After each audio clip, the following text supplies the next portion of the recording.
الحمد لله رب العالمين والصلاة والسلام على سيد الأنبياء والمرسلين أما بعد فأعوذ بالله من الشيطان الرجيم بسم الله الرحمن الرحيم إنا أعطيناك الكوثر صدق الله العظيم وصدق رسوله النبي الكريم وقال تبارك وتعالى في شان حبيبه إن الله وملائكته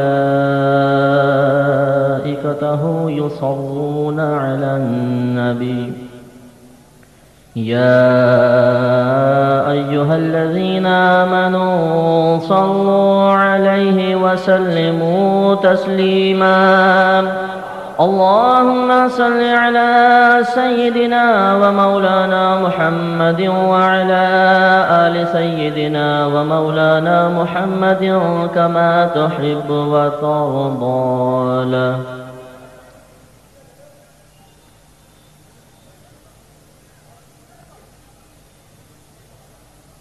سورہ کوثر کی ابتدا میں اللہ تبارک و تعالی نے ارشاد فرمایا انا اعطیناک الکوثر. کلام فرمانے والا اللہ تبارک و تعالی ہے اور مخاطب ہمارے نبی کریم صلی اللہ علیہ وسلم ہے. ایک لفظ ہوتا ہے مخاطب، ایک ہے مخاطب. مخاطب خطاب کرنے والے کو کہتے ہیں اور مخاطب اسے کہتے ہیں جس کے ساتھ خطاب کیا جائے. جسے میں مخاطب ہوں آپ مخاطب کہلائیں گے اور اس سے بڑا فرق پڑ جاتا ہے. عربی میں اعراب یعنی زبر زیر پیش بہت اہمیت کے حامل ہوتے ہیں. آپ کے ہاں تو نعرہ نہیں لگتا، ہمارے وہاں پر بعض اوقات یہ نعرہ لگاتے ہیں سیدی مرشدی یا نبی یا نبی. تو مرشد کو مرشد کہہ دیتے ہیں غلطی سے. مرشد معنی ہوتا ہے رہنمائی کرنے والا. مرشد وہ جو محتاج رہنمائی ہو. تو سیدی مرشدی کا معنی یہ ہو جائے گا میرے سردار اور میرے ہدایت کے طالب. تو نبی کریم ہدایت کے طالب کوئی ہیں، وہ تو ہدایت عطا فرمانے والا. تو جب کوئی بیان کرے گا تو مخاطب ہوگا، سامنے والا مخاطب ہوگا. تو اللہ تعالیٰ نے خطاب فرمایا. مخاطب اللہ تعالیٰ ہے، مخاطب نبی کریم صلی اللہ علیہ وسلم ہے. اور کلام یہ ہے انا اعطیناک الکوثر، بے شک ہم نے آپ کو کوثر عطا فرمایا.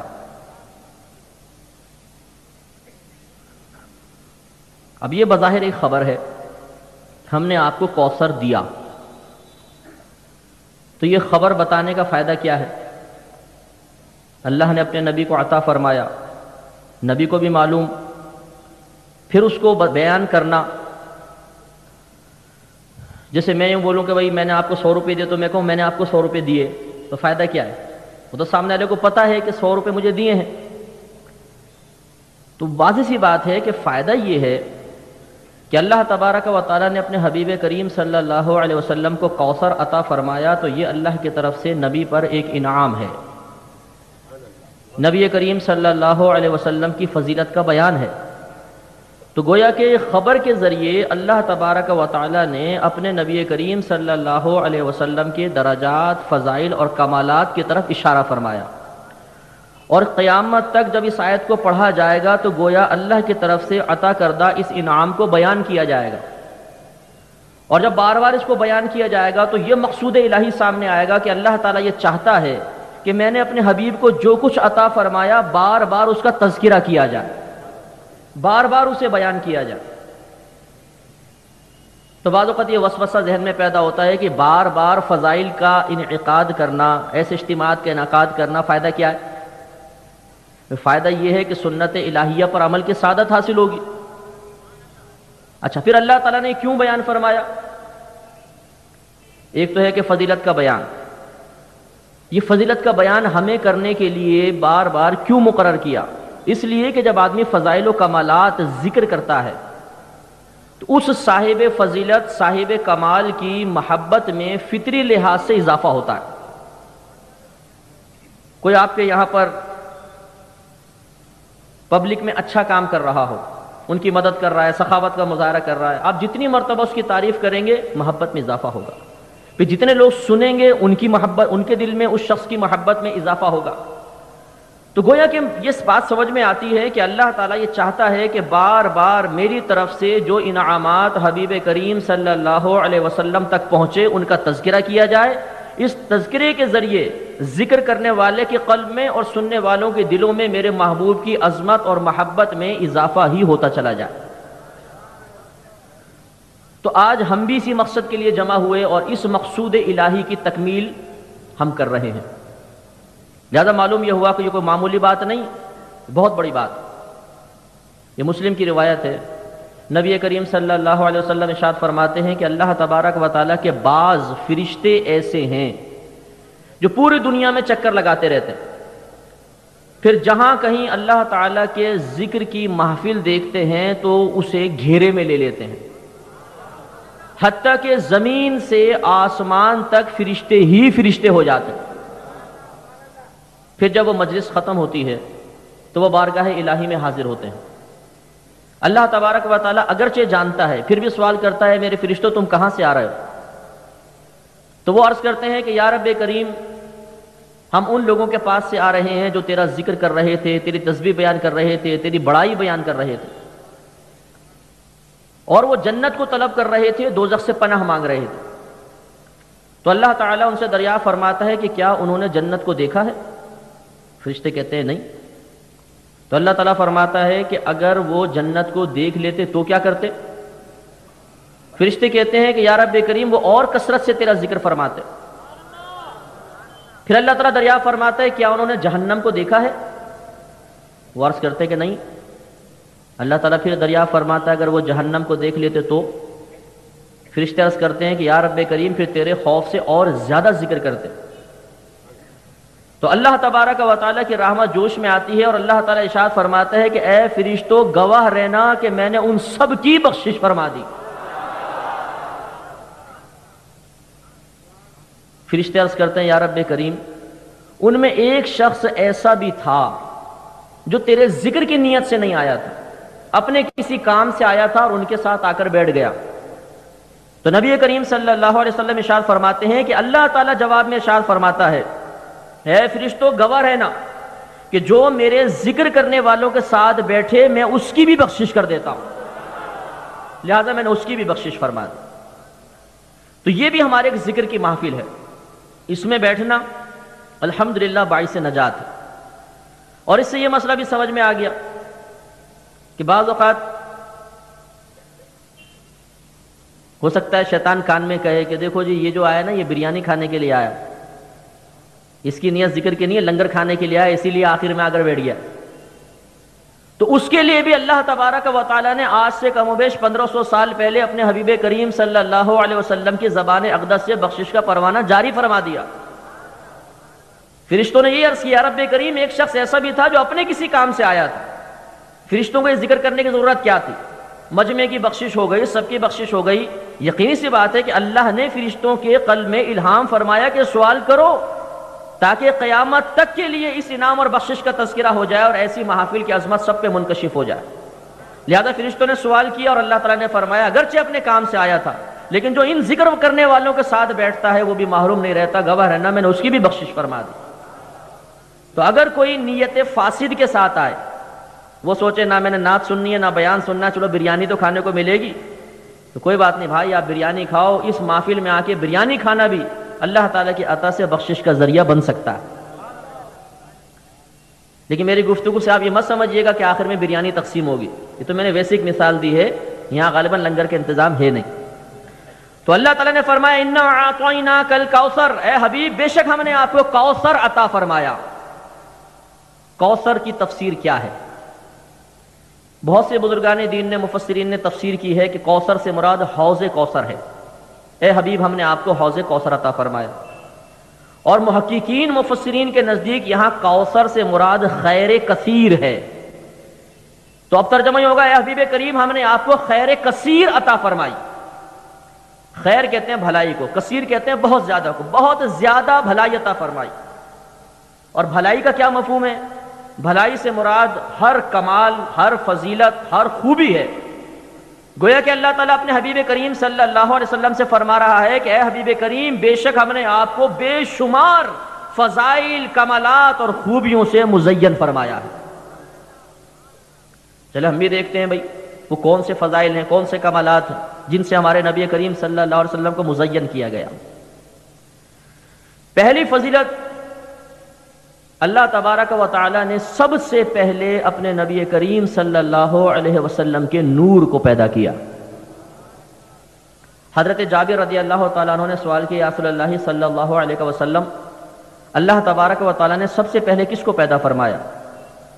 تو نبی کریم صلی اللہ علیہ وسلم نے جواب دیا کہ اول ما خلق اللہ نوری، اللہ تعالیٰ نے سب سے پہلے میرے نور کو پیدا فرمایا۔ اب ہمارے نبی کریم صلی اللہ علیہ وسلم پیدائش کے حوالے سے سب سے اول اور بھیجے گئے سب سے آخر میں، کیونکہ جو مہمان خصوصی ہوتا ہے وہ سب سے آخر میں خطاب کرتا ہے، جو جلسے میں سب سے امپورٹنٹ مانا جاتا ہے اسے سب سے آخر میں رکھتے ہیں کہ جی یہ مین مقرر ہیں، ان کو سب سے آخر میں چانس ملے گا۔ تو اس لیے ہمارے نبی کریم صلی اللہ علیہ وسلم چونکہ تمام انبیاء علیہم السلام میں سب سے افضل، سب سے اعلیٰ، سب سے اللہ کے مقرب اور دین کی قیامت تک کے لیے تکمیل فرمانے والے تھے، تو مہمان خصوصی کی حیثیت سے سب سے آخر میں تشریف لائے، لیکن سب سے پہلے اللہ نے آپ کے نور کو پیدا فرمایا۔ یہ حدیث کے الفاظ ہیں۔ حدیث کے ان الفاظ نے علماء کو مجبور کیا کہ وہ یہ کہیں کہ اللہ تعالیٰ نے اپنے حبیب کو لباس بشریت میں نورانیت سے نوازا۔ مسلمان کا یہ عقیدہ ہے کہ ہر نبی بشر ہیں، انسان ہے، کوئی نبی نوری مخلوق نہیں ہے۔ نوری مخلوق فرشتے ہیں، ناری یعنی آگ والی مخلوق جن ہیں، اور انسان تمام کے تمام بشر ہیں۔ لیکن ہمارے نبی کریم صلی اللہ علیہ وسلم کی بشریت انتہائی کامل ہے، اور ایک ایسی بشریت ہے جس میں نورانیت کی جلوہ گری ہے، اور یہ نورانیت کی جلوہ گری کا اصول اور عقیدہ ہمیں حدیث سے ملا۔ اگر مطلقاً نورانیت مصطفیٰ کا انکار کیا جائے تو حدیث کا انکار لازم آئے گا۔ تو یاد رکھیں کہ فضائل و کمالات کا بیان جب حد شرع میں ہو تو درست ہوتا ہے، اور جب عقیدت شریعت کو، شرعی حدود کو پھلانگ کر آگے نکل جائے تو قابل گرفت ہو جاتی ہے۔ اس لیے ہمارے علماء نے بڑا محتاط کلام فرمایا کہ ایسا نہ ہو کہ ہم ایک فضیلت نبی کی طرف منسوب کریں اپنی عقیدت کے تابع ہو کر، لیکن یہ عقیدت خلاف شرع ہو جائے اور ہماری گرفت ہو جائے۔ لہذا بہت احتیاط کے ساتھ خود نبی نے جب یہ فرمایا کہ اللہ نے سب سے پہلے میرے نور کو پیدا کیا، تو انہوں نے یہ کہا کہ چونکہ آیات سے ثابت کہ ہر نبی بشر ضرور ہوتا ہے، لہٰذا اب بشریت کا معنی بھی لیں گے اور نورانیت کا معنی بھی لیں گے، اور اس کا نتیجہ یہ نکلے گا کہ ہمارے نبی ایک ایسے بشر ہیں جن میں نورانیت کی جلوہ گری ہے۔ لہٰذا اب یہ اعتراض پیدا نہ ہو کہ اگر نبی نور ہیں تو نور کو چوٹ کہاں لگتی ہے، نور کے خون کہاں نکلتا ہے، نور رنج اور غم کیسے محسوس کرے گا؟ تو کیونکہ بشریت بھی ساتھ ساتھ ہے، اس لیے جب بشریت کا غلبہ ہوا تو نبی کریم نے تجارت بھی فرمائی، آپ نے شادی بیاہ فرمائے، آپ کی اولاد مبارکہ ہوئی، آپ طعام کھایا کرتے تھے، پانی اور مشروبات نوش فرمایا کرتے تھے، جنگوں میں آپ زخمی ہوئے، آپ نے باقاعدہ جنگیں فرمائی، یہ بشریت کے تقاضے تھے۔ اور جب نورانیت کی جلوہ گری ہوئی، سبحان اللہ، قربان جائیے، سفر معراج ذرا تصور میں لے کر آئیں، حضرت جبرائیل علیہ السلام جو قطعاً نوری مخلوق ہیں، فرشتے ہیں، اللہ نے نور سے پیدا فرمایا، جب سدرۃ المنتہا پر پہنچے تو حضرت جبرائیل علیہ السلام نے عرض کی، یا رسول اللہ صلی اللہ علیہ وسلم، اب اگر ایک قدم بھی آگے بڑھوں گا تو جل کر ہلاک ہو جاؤں گا، کیونکہ اب آگے ایسے اللہ تعالیٰ کے انوار و تجلیات کی بارش ہے جو ہمارے لیے بالکل اجنبی ہے۔ ان انوار و تجلیات کی بارش کی تجلی برداشت کرنا یہ ہمارے بس کی بات نہیں ہے۔ یہ وہی تجلی تھی جس کے لیے موسیٰ علیہ السلام نے بڑا اصرار کیا، اے اللہ مجھے اپنا دیدار کروا دے۔ اللہ نے منع فرمایا، اے اللہ اپنا دیدار فرما دے۔ اللہ تعالیٰ نے فرمایا لن ترانی۔ جو یہ علماء بیٹھے ہیں وہ جانتے ہیں کہ لن زمانہ مستقبل میں کسی کام کی تاکیدی نفی کے لیے آتا ہے۔ ایسا ہرگز نہیں ہوگا. لن ترانی، تو مجھے ہرگز نہیں دیکھ سکتا. پھر بھی لاڈلے نبی تھے. اللہ کی بارگاہ میں اصرار فرمایا. اللہ نے فرمایا اچھا کوہ طور کی طرف دیکھو. دیکھا، ایک تجلی فرمائی اور کوہ طور ریزہ ریزہ ہو گیا اور موسیٰ علیہ السلام بے ہوش ہو کر زمین پر تشریف لے آئے. تو اللہ تعالیٰ کے انوار و تجلیات کو برداشت کرنا بہت مشکل ہے. تو جبریل امین نے عاجزی کا اظہار کیا، یا رسول اللہ اب ایک قدم بھی آگے بڑھوں گا تو جل کر ہلاک ہو جاؤں گا. خوش عقیدہ مسلمان بھائیوں ذرا توجہ فرمائیے، جواب میں اس بشر نے یہ نہیں کہا کہ تم نور ہو کے جل جاؤ گے، تو بشر تو بدرجہ اولا جلے گا. اے جبریل جب آپ آگے نہیں جا سکتے تو میں تو بدرجہ اولا نہیں جا سکتا ہوں، چلو پھر ہم دونوں واپس چلتے ہیں. نہیں، وہ بشر یہ جانتا تھا کہ اللہ تعالیٰ نے مجھے لباس بشریت تو پہنایا ہے لیکن نورانیت سے بھی مزین کیا ہے، اور وہ نورانیت ایسی کامل ہے کہ کوئی فرشتہ بھی اس نورانیت کا ہلکا سا پرتو بھی نہیں لے سکا. نبی کریم آگے بڑھتے چلے گئے. جبریل امین حسرت کے ساتھ دیکھ رہے ہیں، سرکار آگے چلے گئے. آگے ہوئے اور آگے ہوئے اور آگے ہوئے اور آگے ہوئے. توجہ کا طالب ہوں، مسلمانوں کا عقیدہ ہے کہ اللہ تبارک و تعالی کے لیے سمت متعین کرنا کفر ہے. کوئی بولے اللہ تعالیٰ اوپر ہے، کافر ہو جائے گا. اللہ تعالیٰ نیچے ہے، معاذ اللہ، کافر ہو جائے گا. اللہ تعالیٰ اس مقام پر ہے، کافر ہو جائے گا. کیوں؟ اس لیے کہ جگہ میں جسم ہوتا ہے اور جسم تقسیم کو قبول کرتا ہے. جسم کہتے ہی اس کو ہیں جو لمبائی چوڑائی گہرائی میں تقسیم کو قبول کرے، کٹ جائے.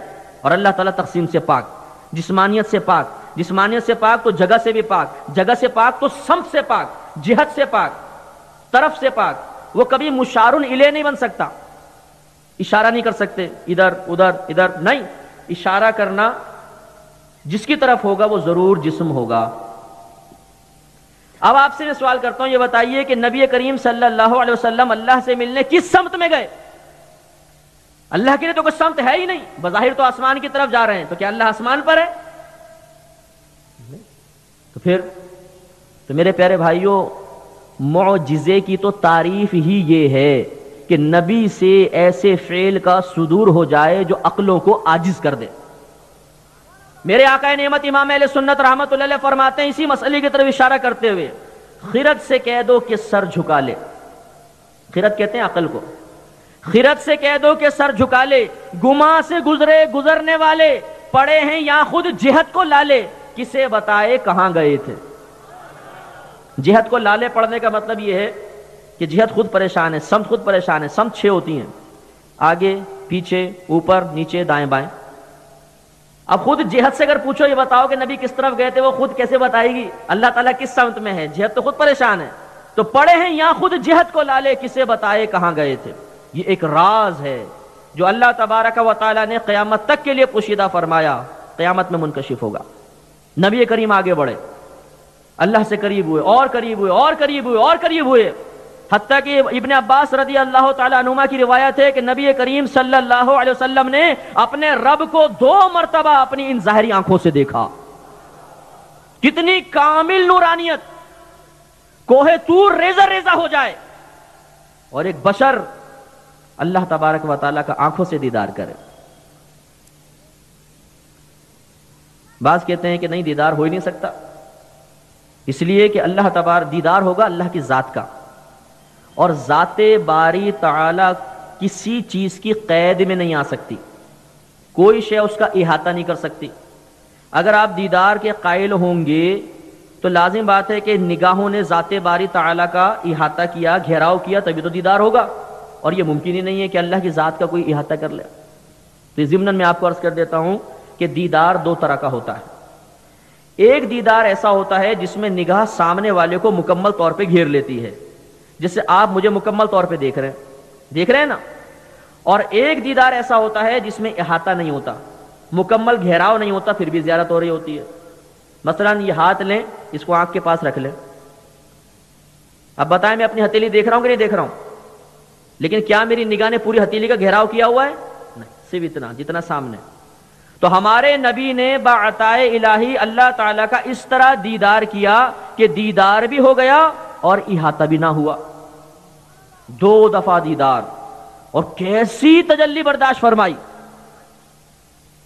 2 مرتبہ دیدار۔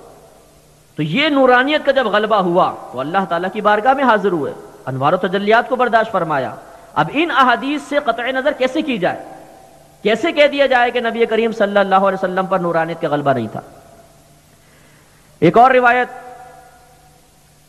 نبی کریم صلی اللہ علیہ وسلم نے ایک مرتبہ کھانا پینا چھوڑ دیا، صحابہ کرام نے بھی اتباع رسول میں کھانا پینا چھوڑا، 1 دن 2 دن 3 دن 4 دن 5 دن۔ اب نبی کریم صلی اللہ علیہ وسلم نماز پڑھاتے تو صحابہ کرام کو یہاں بے ہوش ہو کے گر جاتا، کوئی وہاں بے ہوش ہو کے گرتا۔ ایک دفعہ نماز سے فارغ ہو کر نبی کریم صلی اللہ علیہ وسلم نے دریافت فرمایا کہ اے میرے صحابہ، یہ میں کیا دیکھ رہا ہوں کہ تم نماز میں دائیں بائیں گر رہے ہو؟ تو عرض کی یا رسول اللہ صلی اللہ علیہ وسلم، آپ نے کھانا پینا ترک فرمایا تو آپ کی اتباع میں ہم نے بھی کھانا پینا چھوڑ دیا اور ہماری یہ حالت ہو گئی۔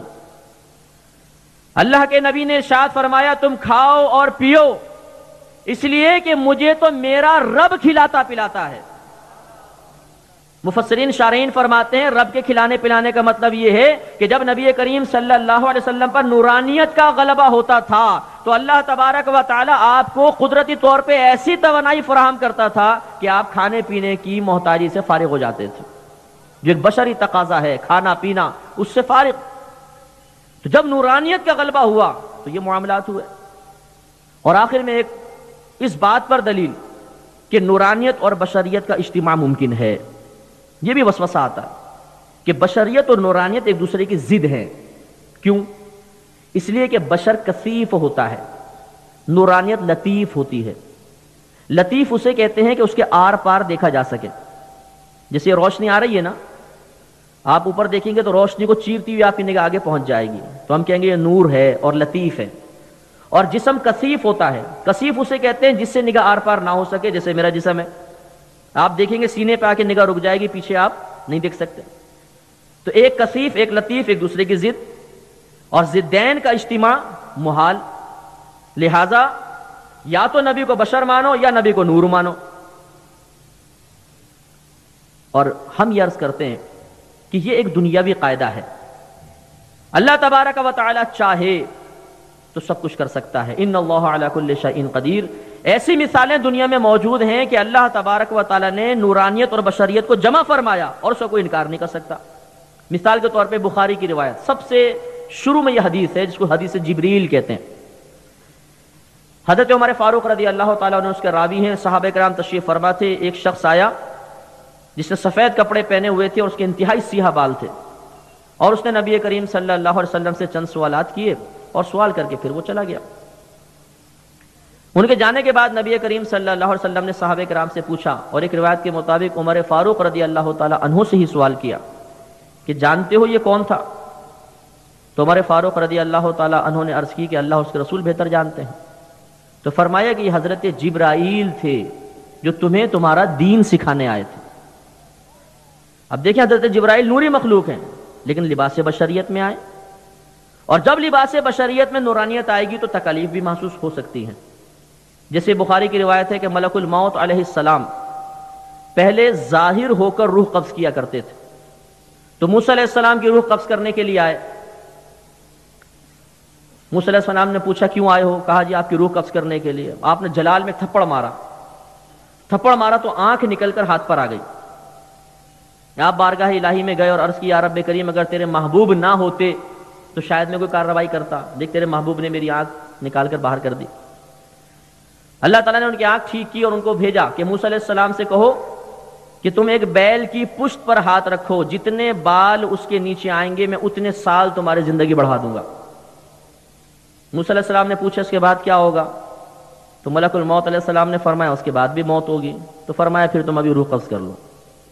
اس کے بعد سے پھر ملک الموت علیہ السلام نے عرض کیا رب کریم مجھے پوشیدہ طور پہ بھیج، آج مار لگ گئی ہے۔ تو پھر وہ پوشیدہ طور پہ تشریف لانے لگے۔ تو معلوم یہ دیکھیں ملک الموت علیہ السلام فرشتے ہیں، لیکن جب لباس بشریت میں آئے تو باقاعدہ تھپڑ کا احساس ہوا، آنکھ بھی نکلی، تکلیف بھی محسوس ہوئی۔ لہذا ایک کمال ہمارے نبی کریم صلی اللہ علیہ وسلم کا یہ ہوا کہ آپ کو لباس بشریت میں نورانیت کی خلعت سے نوازا گیا۔ دوسرا ہمارے نبی کا کمال یہ ہے کہ اللہ تعالیٰ نے آپ کو پوری کائنات میں حاضر و ناظر فرمایا.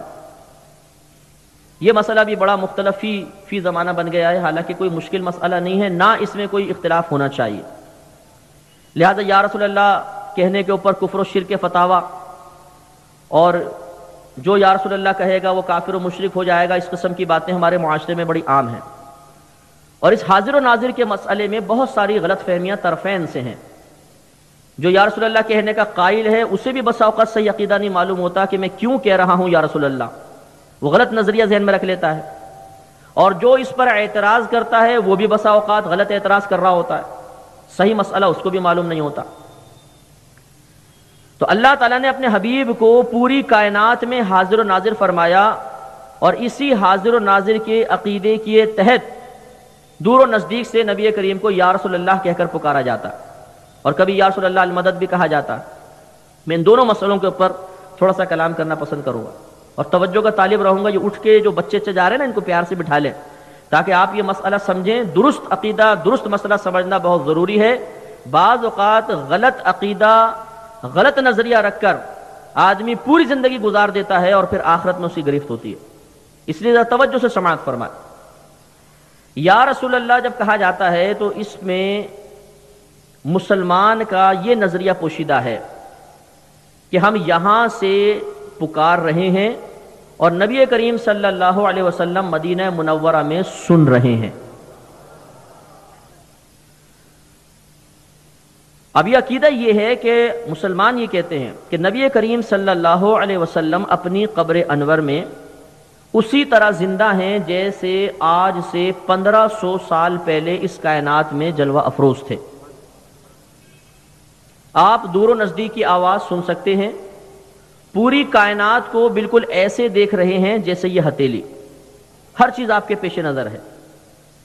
اور آپ اگر چاہیں تو پوری کائنات میں جہاں چاہیں جب چاہیں تشریف لے جا سکتے ہیں، اور اگر چاہیں تو اللہ نے یہ بھی آپ کو قدرت عطا فرمائی ہے کہ آپ کہیں خود نہ جائیں، اسی مقام سے بیٹھے بیٹھے ہاتھ بڑھا کر کسی کی مدد کر سکیں.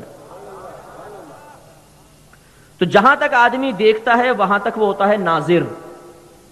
چونکہ نبی کریم پوری کائنات کو ملاحظہ فرما رہے ہیں بالکل جیسے ہتھیلی، تو اس لیے کہا جاتا ہے کہ آپ پوری کائنات کے ناظر ہیں، دیکھنے والے ہیں. اور جہاں تک آدمی تصرف کر سکتا ہے، دسترس کر سکتا ہے، وہاں تک وہ حاضر مانا جائے گا. جیسے میں بیٹھا ہوں، میں یہ ہاتھ یہاں تک پہنچ رہا ہے تو یہاں تک میں حاضر ہوں، یہاں تک حاضر ہوں، یہاں تک حاضر ہوں. تو چونکہ نبی کریم صلی اللہ علیہ وسلم ایک مقام پر بیٹھ کر پوری کائنات میں اس طرح ہاتھ بڑھائیں تو دنیا کے دوسرے کونے تک ہاتھ پہنچ سکتا ہے. میں اس کے دلیل عرض کروں گا. تو اس کا مطلب ہے کہ آپ پوری کائنات میں حاضر بھی ہیں. پوری کائنات میں حاضری کا یہ مطلب ہم نہیں لیتے ہیں کہ آپ جسمانی لحاظ سے یہاں پر بھی ہیں، یہاں پر بھی ہیں، یہاں پر بھی ہیں. نہیں، عقیدہ یہی ہے کہ آپ مدینہ منورہ میں اپنی قبر انور میں بالکل حیات ہیں، پوری کائنات کو اس طرح دیکھ رہے ہیں جیسے یہ ہتھیلی، اور پوری کائنات میں تصرف کر سکتے ہیں، جسمانی لحاظ سے تشریف لے جا سکتے ہیں، اور دور و نزدیک کی آواز سننے پر قادر ہیں. اور یہ تمام امور اللہ تبارک و تعالیٰ کی عطا سے ہیں، صرف اللہ کے کرم سے ہیں. آپ دیکھیں نبی کریم اپنی قبر انور میں حیات ہے. میں اس پہ دو دلیلیں عرض کروں گا، ایک عقلی ایک نقلی. نقلی مانے جو منقول ہے اس کو نقلی کہتے ہیں، ہمارے یہاں نقلی جعلی کو بھی کہتے ہیں. وہ جعلی دلیل نہیں، منقول دلیل. منقول دلیل تو ابن ماجہ کی حدیث ہے. نبی کریم صلی اللہ علیہ وسلم نے ارشاد فرمایا کہ تمہارا درود مجھ پر پیش کیا جاتا ہے. صحابہ کرام نے پوچھا یا رسول اللہ صلی اللہ علیہ وسلم، یہ تو زندگی کا معاملہ ہوگا، آپ کی وفات کے بعد کیا ہوگا؟ اب یہ دیکھیں کتنی نفیس بات ہے، یہ غور طلب بات ہے. جب نبی نے اتنا فرمایا کہ تمہارا درود مجھ پر پیش کیا جاتا ہے تو سوال کرنے کی ضرورت کیا ہے؟ کس نے ان کے دل میں یہ خیال ڈالا کہ سوال کرو؟ معلوم یہ ہوتا ہے کہ قدرت ان کی زبان سے کچھ نکلوانا چاہتی ہے، ہزارہ مسئلے آج سے 1500 سال پہلے حل فرمانا چاہتی ہے تاکہ انتشار و افتراق ہی نہ رہے. صحابہ نے پوچھا یا رسول اللہ آپ کی وفات کے بعد کیا ہوگا؟ نبی کریم صلی اللہ علیہ وسلم نے ارشاد فرمایا کہ اللہ تبارک و تعالی نے زمین پر انبیاء علیہ السلام کے جسموں کا کھانا حرام فرما دیا ہے. تمام نبی اپنی قبور میں زندہ ہیں، انہیں رزق دیا جاتا ہے. ابن ماجہ کی روایت ہے. اس سے معلوم ہوا کہ تمام نبی اپنی قبور میں زندہ ہیں. بشمول ہمارے نبی کریم صلی اللہ علیہ وسلم کے۔ اس میں ضمناً یہ بات میں ہمیشہ عرض کر دیتا ہوں، آپ بھی سماعت فرمائیں کہ بعض اوقات اس حدیث پر یہ کہہ دیا جاتا ہے یہ تو ضعیف حدیث ہے۔ ضعیف کا مطلب جھوٹی نہیں ہوتا، ضعیف کا مطلب یہ ہوتا ہے کہ وہ حدیث جس کو بیان کرنے والے، جس کو راوی کہتے ہیں، وہ تھوڑے سے کمزور تھے، حافظہ یا تو کمزور تھا یا ان تقوی تھوڑا سا کمزور تھا، تو یہ کہتے ہیں بھائی حدیث ضعیف ہے، جھوٹی نہیں ہوتی ہے۔ اور میں آپ کو سمجھانے کے لیے عرض کرتا ہوں کہ جن بزرگوں نے یہ کیٹگریز بنائی ہیں کہ یہ حدیث ضعیف ہے، یہ حدیث صحیح ہے، انہی بزرگوں کا یہ کہنا ہے کہ ضعیف حدیث فضائل میں معتبر ہے۔ یعنی اگر آپ کو کوئی فضیلت ثابت کرنی ہے تو ضعیف حدیث کو بطور دلیل پیش کیا جا سکتا ہے۔ اب بعض اوقات ایسا ہوتا ہے کہ بعض بھائی کہتے ہیں کہ ہم حدیث کو مانتے ہیں، فقہ کو نہیں مانتے، ہم صرف حدیث کی بات کریں گے۔ جب ان کے سامنے حدیث پیش کی جاتی ہے تو کہتے ہیں حدیث ضعیف ہے۔ میں دائرہ ادب میں رہ کے ان سے عرض کرتا ہوں کہ آپ تو صرف حدیث اور قرآن کی بات کرتے ہیں نا، اب آپ یہ بتائیے کہ حدیث قرآن میں بیان کی گئی کہ ضعیف ہے یا نبی نے فرمایا ضعیف ہے؟ صرف قرآن و حدیث کی بات کیجئے گا کیونکہ آپ قرآن حدیث کی بات کرتے ہیں۔ اگر آپ کہیں کہ نہیں بزرگوں نے فرمایا ضعیف ہے تو بزرگوں نے تو یہ بھی فرمایا کہ تقلید کرو، امام اعظم کی تقلید کرو، امام شافعی کی تقلید کرو، وہ تو مقلدین تھے سارے کے سارے۔ پورے 1500 سال کے اندر ایک اللہ کا ولی ایسا دکھا دے جو کسی نے کسی کا مقلد نہ ہو۔ اولیاء کرام صرف مقلدین میں آئے ہیں، یا تو حنفی تھے یا شافعی یا مالکی یا حنبلی، کوئی غیر مقلد ولی ہوا ہی نہیں ہے۔ پھر ضمناً بات آ گئی، میں عرض کر رہا ہوں، تو جو یہ کہتا ہے کہ صرف قرآن و حدیث کی بات کرو، اس کو تو زیبا ہی نہیں ہے کہ وہ کہے کہ حدیث ضعیف ہے، اس لیے کہ لاؤ قرآن بتایا، اللہ نے فرمایا کہ میرے حدیث، یہ نبی کی حدیث ضعیف ہے، یا خود نبی نے فرما دیا یہ میں نے ضعیف بات کہی ہے، نہیں، یہ بزرگوں نے فرمایا ضعیف ہے۔ اچھا چلیں اب آپ ایک نچلے درجے پر آ کر کہتے ہیں ہم اس معاملے میں بزرگوں کی بات مان لیتے ہیں۔ چلو اللہ تعالیٰ آپ کو ایسا ہی سعادت مند رکھے اور مزید ترقی عطا فرمائے۔ آپ جب بزرگوں کی ایک بات مان لی تو دوسری بات بھی مان لیجئے، وہی آپ کے بزرگ یہ کہہ رہے ہیں کہ ضعیف حدیث فضائل میں معتبر ہے، تو اس کو تسلیم کر لیجئے۔ تو یہ بالکل پرفیکٹ حدیث پاک ہے، تمام نبی اپنی قبور میں زندہ ہیں، اللہ نے زمین کو اس بے ادبی سے محفوظ رکھا کہ وہ نبیوں کے جسم کو کھائے۔ آپ کو حیرت ہوگی، ایک جھوٹی حدیث گھڑ لی گئی، نبی کریم نے فرمایا میں بھی عنقریب مر کر مٹی میں ملنے والا ہوں، یہ کوئی حدیث نہیں ہے، معاذ اللہ کوئی حدیث نہیں ہے، اور شیخ عبدالحق محدث دہلوی رحمۃ اللہ علیہ کی طرف منسوب کر دی گئی، جھوٹ، یہ حدیث ہے ہی نہیں۔ نبی تو یہ فرما رہے ہیں کہ اللہ نے زمین پر انبیاء علیہ السلام کے اجسام کا کھانا حرام فرما دیا ہے، تمام نبی اپنی قبور میں زندہ ہیں۔ تو یہ نقلی دلیل سے معلوم ہوا کہ زندہ ہے۔ اب عقلی دلیل، توجہ کا طالب، اللہ تبارک و تعالی نے شہداء کے بارے میں کیا فرمایا؟ وَلَا تَقُولُوا لِمَنْ يُقْتَلُ فِي سَبِيلِ اللَّهِ أَمْوَاتٌ بَلْ أَحْيَاءٌ وَلَكِنْ لَا تَشْعُرُونَ، جو اللہ تعالیٰ کی راہ میں مارے جائیں انہیں مردہ مت کہو، وہ زندہ ہیں لیکن تم اس کا شعور نہیں رکھتے۔ شہداء کی حیات کا ہر شخص قائل ہے، جو انکار کرے گا کافر ہو جائے گا، کیونکہ قرآن کی آیت کا انکار ہے۔ اب یہ اچھی طرح یاد رکھیے گا، یہ ایک اصول ہوتا ہے کہ اگر کسی نچلے درجے کی شے کے لیے ایک حکم ثابت ہو جائے تو اونچے درجے والی شے کے لیے وہ حکم بدرجہ اولا ثابت ہوگا۔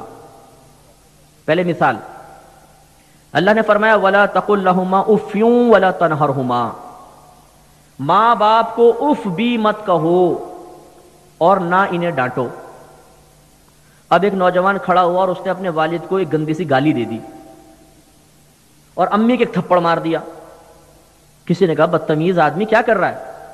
اس نے کہا کیا کر رہا ہوں؟ اللہ نے تو قرآن میں فرمایا اف مت کہو، اف کہاں بول رہا ہوں، ایک کو گالی دے رہا ہوں ایک کو تھپڑ مار رہا ہوں۔ تو آپ یہ کہیں گے نا کہ بھائی جب اف کہنا منع ہے تو تھپڑ مارنا اور گالی دینا تو بدرجہ اولا منع ہوگا، نچلے درجے کی شے منع ہے تو اوپر والی تو بدرجہ اولا منع ہوگی۔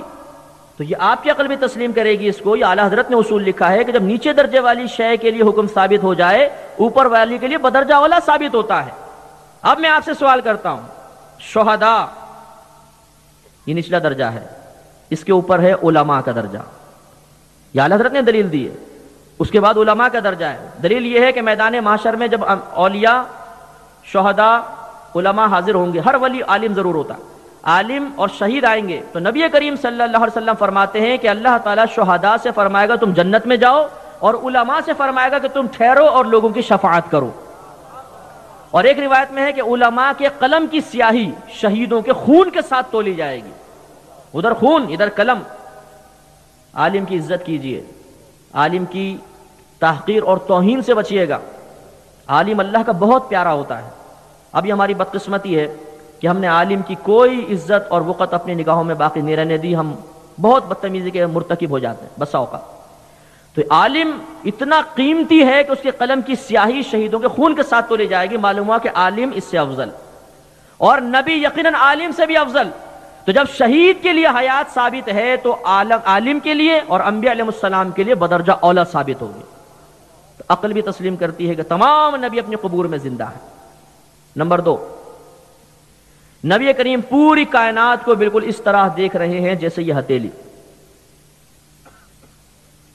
خود یہ مشکات کی روایت ہے، نبی کریم صلی اللہ علیہ وسلم ارشاد فرماتے ہیں کہ ان اللہ زوایا لی الارض فرأیت مشارقها ومغاربها، بے شک اللہ تبارک و تعالی نے پوری زمین کو میرے لیے سمیٹ دیا تو میں نے اس کے مشارق اور مغارب کو دیکھ لیا، ایک ایک کونے کو دیکھ لیا۔ مشارق مغارب، مشرق ایک ہے، مغرب ایک۔ مشارق مشرقوں کی جمع ہے، مغارب مغرب کی جمع ہے۔ تو یہ جب جمع کا صیغہ آتا ہے تو اس کا مطلب ہوتا ہے چپا چپا، ہر مقام دیکھ لیا۔ اللہ نے زمین کو سمیٹا، میں نے ہر مقام کو دیکھ لیا۔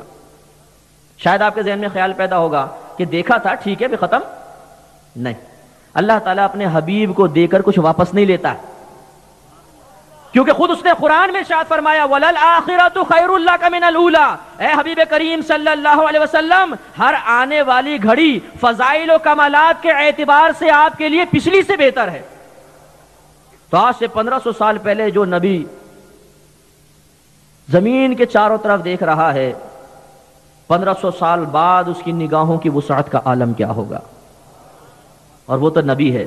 قربان جائیے اپنے ہمارے نبی کے کہ ایسی ایسی باتیں بیان فرما دی کہ اگر تعصب اور بغض کی اینک کو اتار کے دیکھا جائے تو خوش عقیدگی ضرور آ کے قدم بوسی کرے گی۔ سرکار نے فرمایا جب کافر و منافق کو قبر میں رکھا جاتا ہے اور منکر نکیر آ کے سوال کرتے ہیں مر ربو کا، تیرا رب کون ہے، ماں دینوں کا، تیرا دین کیا ہے، ماں کنت تقول فی حق ھذا الرجل، تو اس شخص کے بارے میں کیا کہا کرتا تھا؟ وہ کہتا ہے ہاں ہاں لا ادری، ہائے افسوس میں نہیں جانتا، میں نہیں جانتا۔ فرشتے کہتے ہیں اوپر دیکھ۔ کس سے کہتے ہیں؟ کافر سے۔ اوپر دیکھ۔ وہ اوپر دیکھتا ہے، اسے جنت نظر آتی ہے۔ جنت کتنی اوپر ہے؟ نبی کریم نے فرمایا اگر کوئی زمین سے ایک تیز رفتار گھوڑے پر بیٹھ کر اسے 500 برس تک دوڑائے تو پہلے آسمان پر پہنچے گا، پھر پہلے آسمان سے دوسرا آسمان، دوسرے سے تیسرا، تیسرے سے چوتھا، چوتھے سے پانچواں، پانچویں سے چھٹا، چھٹے سے ساتواں، ساتویں سے جنت، ہر ایک کے درمیان 500 برس کا فاصلہ۔ ایک کافر، ایک منافق جب اس کی روح بدن سے باہر نکلتی ہے، جسم کی قید سے آزاد ہوتی ہے تو نگاہوں کی وسعت کا عالم یہ ہو جاتا ہے کہ یوں نگاہ اٹھاتا ہے تو جنت تک پہنچ جاتی ہے۔ صحیح حدیث کہہ رہی ہے۔ تو کافر و منافق جب جسم کی قید سے آزاد ہو تو اتنی دور نگاہ پہنچ جائے، اور اللہ کا نبی، تو اللہ کے نبی کے لیے پھر اس چیز کو تسلیم کرنے میں کیا حرج ہے؟ تو پوری کائنات نبی کریم کے پیش نظر ہے اللہ کی عطا سے، اللہ کے کرم سے۔ خود نبی نے ارشاد فرمایا، اب تو اس میں اضافہ ہوا ہے، پتہ نہیں کہاں تک نبی کریم ملاحظہ فرما سکتے ہیں۔ تو یہ مسلمان کا عقیدہ ہے، ایک مقام پہ بیٹھے ہیں پوری کائنات کو ملاحظہ فرما رہے ہیں۔ پھر پوری کائنات میں تصرف، ایک مقام پہ بیٹھ کے ہاتھ بڑھا کر تصرف فرمانا، کیا یہ ممکن ہے؟ آئیے بخاری شریف پڑھتے ہیں۔ نبی کریم صلی اللہ علیہ وسلم نے ارشاد فرمایا کہ اللہ تعالی ارشاد فرماتا ہے اگر جبریل کے واسطے سے، فرشتے کے واسطے سے اللہ کا کلام نبی تک پہنچے تو اس کو قرآن کہہ دیا جاتا ہے، اور جب فرشتے کا واسطہ نہ ہو، اللہ تعالیٰ براہ راست اپنے حبیب سے قلب میں الہام کے ذریعے کلام فرمائے تو اس کو حدیث قدسی کہا جاتا ہے۔ اور بھی اس کی تعریفیں لکھی ہیں، بہرحال یہ بھی ہے۔ تو حدیث قدسی ہے، اللہ تعالیٰ ارشاد فرماتا ہے کہ میرا کوئی بھی بندہ فرائض سے زیادہ میرا قرب حاصل نہیں کر سکتا، فرض سب سے زیادہ اللہ کے قریب کرتا ہے، پھر میرا بندہ نوافل ادا کرتا رہتا ہے تو میں اسے قریب کرتا رہتا ہوں، حتیٰ کہ میں اسے اپنی بارگاہ میں مقرب بنا لیتا ہوں۔ جب وہ میرا مقرب بن جاتا ہے تو میں اس کے ہاتھ بن جاتا ہوں جس سے وہ پکڑتا ہے، میں اس کی آنکھ بن جاتا ہوں جس سے وہ دیکھتا ہے، میں اس کے کان بن جاتا ہوں جس سے وہ سنتا ہے، میں اس کے پیر بن جاتا ہوں جس سے وہ چلتا ہے۔ یہاں تھوڑی سی وضاحت، امام فخر الدین رازی رحمۃ اللہ علیہ اس کی وضاحت کرتے ہوئے ارشاد فرماتے ہیں کہ معاذ اللہ ایسا نہیں ہے کہ اللہ تعالیٰ آنکھ یا کان یا زبان یا پیر کی شکل میں متشکل ہوتا ہے، نہیں، معاذ اللہ۔ مطلب کہنے کا یہ ہے کہ جب اللہ تعالیٰ کسی کو اپنا محبوب اور مقرب بنا لیتا ہے تو اسے دیکھنے کی، اسے سننے کی، اسے پکڑنے کی اور اسے چلنے کی عظیم قوتوں سے نواز دیتا ہے۔ پھر وہ لاکھوں میل دور تک دیکھتا ہے، دور دور کی آوازیں سنتا ہے، ہزاروں میل دور کی چیزیں پکڑ لیتا ہے اور ایک لمحے میں زمین کے فاصلہ طے کر لیتا ہے۔ اور آخری جملہ سماعت فرمایا، اللہ تعالیٰ نے ارشاد فرمایا پھر وہ جو کچھ مجھ سے مانگتا ہے میں اسے عطا کر دیتا ہوں، اور جس چیز سے پناہ طلب کرتا ہے میں اسے پناہ دے دیتا ہوں۔ یا سوال ہوتا ہے کہ تم اولیاء کرام کے مزارات پہ کیا لینے جاتے ہو؟ اولیاء کرام کے مزارات پر اللہ تعالیٰ کے وعدے کی تکمیل دیکھنے کے لیے جاتے ہیں، اس لیے کہ اللہ نے اپنے ولی سے وعدہ کیا۔ یہ ولی کی صفت ہے، نبی تو بہت نور علی نور ہے، یہ ولی کے بارے میں ہے کہ پھر وہ جو مجھ سے مانگتا ہے میں اس کو عطا کر دیتا ہوں۔ اس کا تو کوئی بھی انکار نہیں کر سکتا کہ اگر جسم فنا ہو بھی جائے تو روح زندہ رہتی ہے، اور روح کا تعلق قبر سے ضرور ہوتا ہے۔ چلیں اور کچھ بھی نہ مانیں، اتنا تو ماننا پڑے گا کہ مزار میں صاحب قبر کی روح کا تعلق قبر سے ہے، اور روح آواز کو سنے گی، روح دعا کرنے پر بھی قادر ہے، بارگاہ الہی میں التجا کرنے پر بھی قادر ہے۔ تو اس حدیث نے مسلمانوں کو مزارات کا راستہ دکھایا کہ یہ اللہ کا ولی ہے، اس کے پاس جا کر اگر ہم اس سے ریکویسٹ کریں کہ آپ اللہ کی بارگاہ میں ہمارے لیے دعا کیجئے، تو ان سے اللہ کا وعدہ ہے کہ یہ جو مجھ سے مانگے گا میں اس کو عطا کر دوں گا، تو یہ اللہ تعالیٰ کا وعدہ ضرور پورا ہوگا۔ اللہ اپنے وعدے کے خلاف نہیں کرتا، ہو سکتا ہے میری دعا رد ہو جائے اس لیے کہ مجھ سے وعدہ نہیں، ان سے تو وعدہ ہے، تو چلو ان کی بارگاہ میں عرض کر دیں۔ اب میں آپ سے یہ پوچھتا ہوں کہ بتائیے حدیث بیان کرنے کا پھر مقصد کیا ہے؟ معاذ اللہ اگر آپ یہ کہیں کہ مزارات پہ جا کر اولیاء کرام سے کچھ طلب کرنا، انہیں وسیلہ سمجھ کے طلب کرنا بھی شرک ہے، تو معاذ اللہ کیا شرک تک یہ حدیث پہنچا رہی ہے؟ خود یہ اولیاء کرام کے پاس جانے کی دعوت دے رہی ہے کہ نہیں دے رہی؟ تو لہٰذا یہ شرک نہیں ہے۔ اس پہ انشاءاللہ اگر موقع ملا ہم تھوڑا کلام کریں گے۔ تو ہمارے نبی کریم صلی اللہ علیہ وسلم نبی ہیں، جب ایک ولی کی یہ شان ہے کہ وہ اللہ کا مقرب بن جائے تو دور و نزدیک تک ہاتھ بڑھا سکتا ہے، تو اللہ کے نبی کا عالم کیا ہوگا؟ مشکات شریف دیکھیے، نبی کریم صلی اللہ علیہ وسلم ایک مرتبہ سورج گرہن کی نماز پڑھا رہے ہیں، پڑھاتے پڑھاتے اوپر دیکھا، ہاتھ اٹھایا، نیچے کر لیا، نماز ختم ہوئی۔ صحابہ کرام نے پوچھا یا رسول اللہ صلی اللہ علیہ وسلم آج نماز میں ایک ایسی ادا کرتے ہوئے پائے کہ آج سے پہلے ہم نے آپ کو اس طرح کرتے ہوئے نہیں دیکھا۔ جواب میں اللہ کے نبی نے یہ نہیں فرمایا کہ صحابہ نماز ادا کر رہے تھے کہ مجھے دیکھ رہے تھے،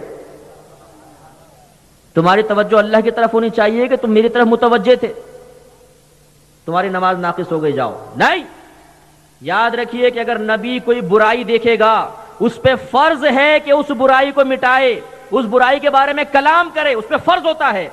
اگر نماز میں نبی کا خیال لانا منع ہوتا، حرام ہوتا، تعظیم الہی کے خلاف ہوتا، تو اللہ کے نبی فرماتے نماز میں صرف اللہ کا خیال آنا چاہیے، اور تم اپنے نبی کو دیکھ رہے تھے، خلاف تعظیم کام ہو گیا، اللہ کی بارگاہ میں توبہ کرو۔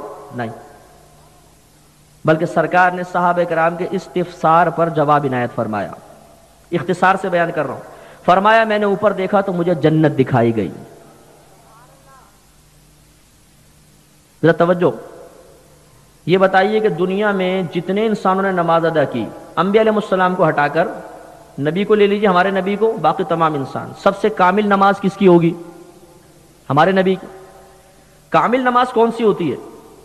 جس میں مکمل توجہ اللہ کی جانب ہو، جس میں مکمل توجہ اللہ کی جانب ہو۔ اور یہاں نبی کیا فرما رہے ہیں؟ مجھے جنت دکھائی گئی، تو اس کا مطلب ہے کہ آپ جنت کی طرف متوجہ ہو گئے، تو معاذ اللہ کیا نماز ناقص ہو گئی؟ نہیں، اس لیے کہ دیکھنے والا اگرچہ نبی ہے، دکھانے والا خدا ہے۔ جب خود اللہ دکھا رہا ہے تو یہ نماز ناقص نہیں، یہ اپنی کاملیت کے عروج پر ہے۔ نبی فرماتے میں نے دیکھا جنت نظر آئی، اس میں گچھا نظر آیا، تو میں نے چاہا کہ تمہارے لیے توڑ کر لے آؤں، تو میں نے ہاتھ بڑھایا، پھر اس خیال سے نیچے کر لیا کہ اگر وہ گچھا زمین پر آ گیا تم قیامت تک اسے کھاتے رہو گے، وہ کبھی ختم نہیں ہوگا، کیونکہ جنت کی نعمت میں فنا نہیں۔ وہاں ہم ایک پھل کھائیں گے پھر پورا ہو جائے گا، پھر کھائیں گے پھر پورا ہو جائے گا، پھر کھائیں گے پھر پورا ہو جائے گا، چھوڑیں گے تو شاخ میں جا کے لگ جائے گا۔ ایسی پرندے اڑ رہے ہوں گے تو ایک جنتی کہے گا کاش یہ پرندہ بھن کے میرے سامنے آ جائے، فوراً بھن کر، اور نبی فرماتے ہیں بغیر آگ پہ پکا ہوا آ کے گر جائے گا، اسٹیم روسٹ۔ وہ جنتی اس کو کھائے گا، تناول فرمائے گا، نبی کریم فرماتے ہیں جب وہ کھا چکے گا دوبارہ وہ پرندہ زندہ ہوگا، اس پہ پر آئیں گے پھر اڑنا شروع کر دے گا۔ تو اس لیے نبی کریم فرماتے ہیں میں نہیں لے کر آیا کہ یہ غیبی معاملہ ہے، اور ایمان بالغیب ہی معتبر ہوتا ہے۔ غیب منکشف ہو جائے تو پھر ایمان معتبر نہیں، تو اس کو دیکھ کے تو سارے کافر ایمان لے آتے اور پھر ان کا ایمان معتبر نہ ہوتا، اس لیے نہیں لایا۔ اب ذرا توجہ فرمائیں، ابھی میں نے آپ کو جنت کی اونچائی بتائی کتنی دور ہے، 500 برس پہلا آسمان، پھر 500 برس دوسرا، پھر 500 برس تیسرا، پھر 500 برس چوتھا، پھر 500 برس پانچواں، پھر 500 برس چھٹا، پھر 500 برس ساتواں، پھر 500 برس کے فاصلے پر جنت۔ اور میرے اور آپ کے قدرت والے نبی جنہیں اللہ نے قدرت اور وسعت عطا فرمائی زمین سے ہاتھ بڑھا رہے ہیں جنت تک۔ اچھا پھر یہ نہیں فرمایا کہ اونچی بہت تھی، کافی دیر کوشش کرتا رہا آخر ہاتھ نیچے کر لیا۔ معاذ اللہ اگر پہنچتا نہیں نا تو یہ اونچا کرنا ہی غلط ہوتا۔ جسے میں آپ سے کہوں کہ دیکھو ابھی میں اس تار کو پکڑ کے بتاتا ہوں، اب میں یہ کوشش شروع کر دوں تو آپ کہیں گے مفتی صاحب سرک گئے، بیٹھے بیٹھے کچھ ہو گیا ان کے اوپر، اتنا اونچا تار اس کو کیسے پکڑیں گے بھائی؟ تو جس تک رسائی ممکن نہ ہو اس تک رسائی کی کوشش بھی بے وقوفی ہے۔ نبی کریم صلی اللہ علیہ وسلم نے فرمایا میں نے ہاتھ بڑھایا گچھے تک پہنچ جائے، صحابہ کرام نے درمیان میں نہیں ٹوکا یا رسول اللہ پہنچتا کیسے؟ نہیں، خوش عقیدہ مسلمان تھے، اور نبی کریم نے فرمایا میں نے ہاتھ بڑھایا، پھر یہ سوچ کر نیچے کر لیا کہ لے آؤں گا قیامت تک کھاتے رہو گے۔ یہاں ایک پوائنٹ اور بہت اچھی بات کہ بھائی ساتھ میں بیٹھے ہوں، بغیر پوچھے میں ان کی جیب میں ہاتھ ڈالوں اور کچھ نکالنے کی کوشش کروں تو یہ شاباش دیں گے نا، شاباش مفتی صاحب بہت اچھا کام کر رہے ہو، کیا کریں گے بھئی؟ ہاتھ پکڑ لیں گے نا، جیب کترے، خائن، چور، ڈاکو، جو لقب ان کے ذہن میں ہوگا سب مجھے عنایت فرما دیں گے۔ تو یہ کیوں غصے ہوں گے، کیوں مجھے چور اور خائن کہہ رہے ہیں؟ اس لیے کہ مال غیر کا ہے اور میں نے غیر کے مال میں بلا اجازت تصرف کی کوشش کی ہے، اور کسی غیر کے مال میں بلا اجازت تصرف یہ چوری ہوتی ہے، ڈاکہ ہوتا ہے، یہ خیانت ہوتی ہے۔ اگر جنت اللہ کے نبی کی نہ ہوتی تو نبی کریم کا ہاتھ بڑھانا ہی گناہ ہوتا، اور نبی سے گناہ کا صدور نہیں ہو سکتا، معاذ اللہ، وہ صغیرہ کبیرہ گناہ سے پاک و صاف ہے۔ معلوم یہ ہوا کہ جنت اللہ کے نبی کی ہے، اور جس کو چاہیں جب چاہیں جنت کی نعمت لا کر زمین پہ عطا فرما دیں۔ وَلَلْآخِرَةُ خَيْرٌ لَكَ مِنَ الْأُولَىٰ، اے نبی ہر آنے والی گھڑی آپ کے لیے پچھلے گھڑی سے افضل ہے۔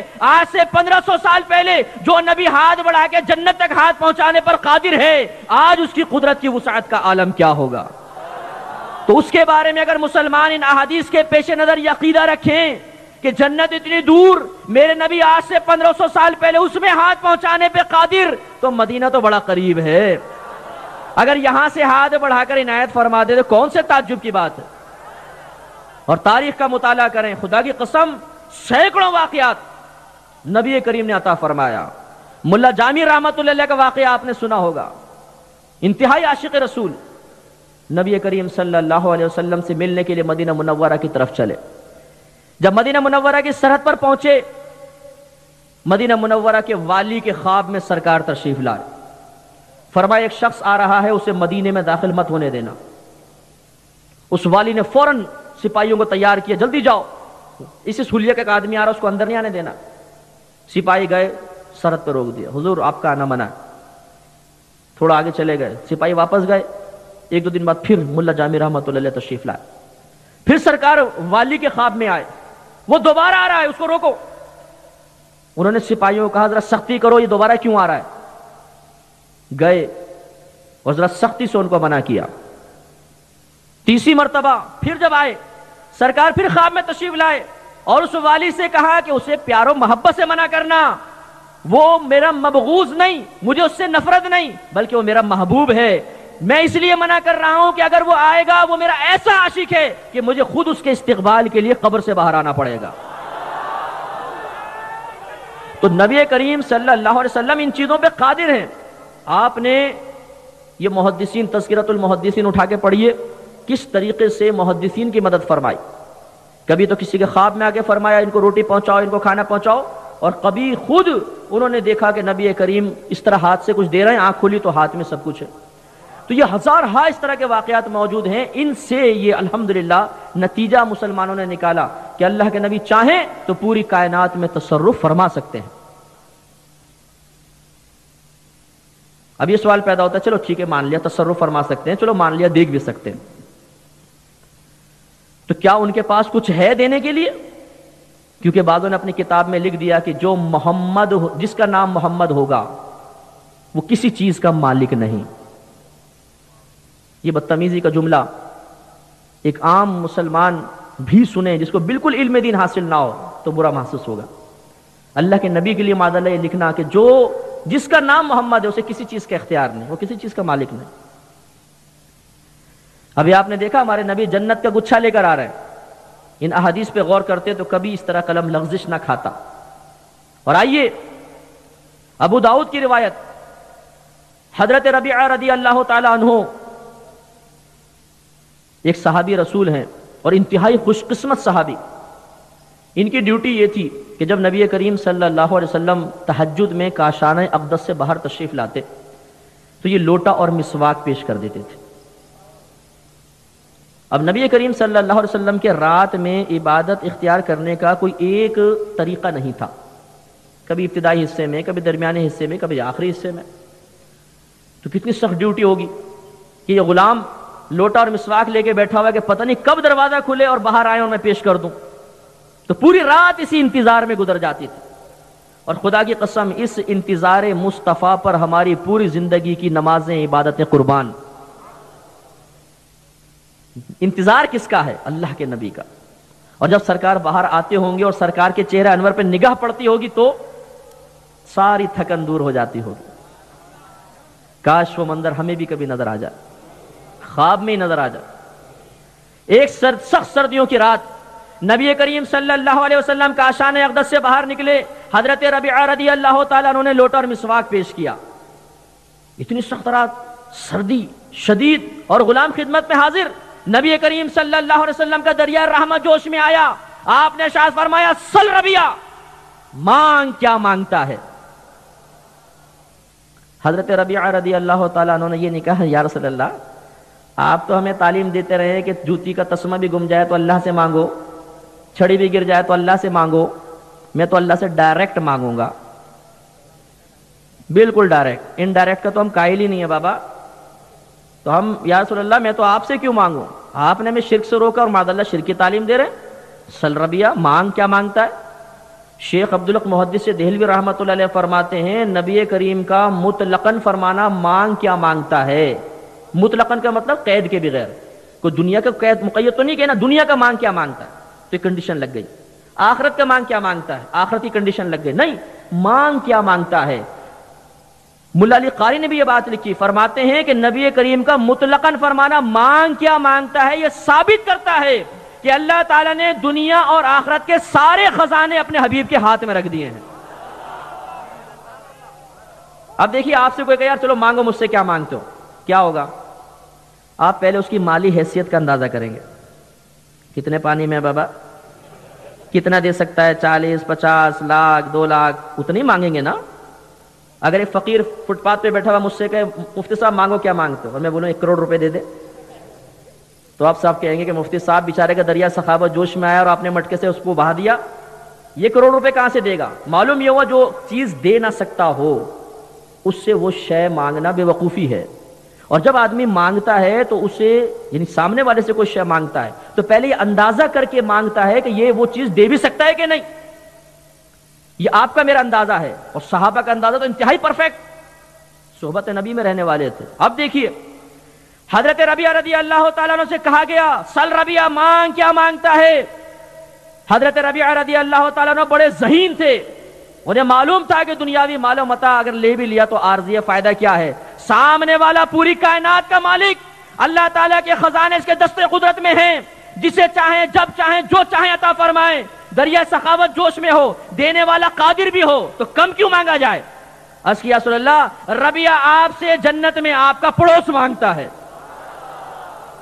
کتنا عظیم سوال، ہمیشہ کی دولت مانگ لی۔ جواب میں سرکار نے یہ نہیں فرمایا کہ ربیہ، کہنے کا مطلب تھا کہ مدینے کے اندر کچھ مانگ لو، آج کل حکومت ہاتھ میں 240 گز 120 گز کے پلاٹ آرام سے دے دوں گا، تم آخرت مانگ رہے ہو، دنیا مانگ لو، منصب مانگ لو، نہیں۔ نبی کریم صلی اللہ علیہ وسلم کے الفاظ منقول ہیں، آپ نے فرمایا اور مانگ، کیا مانگتا ہے؟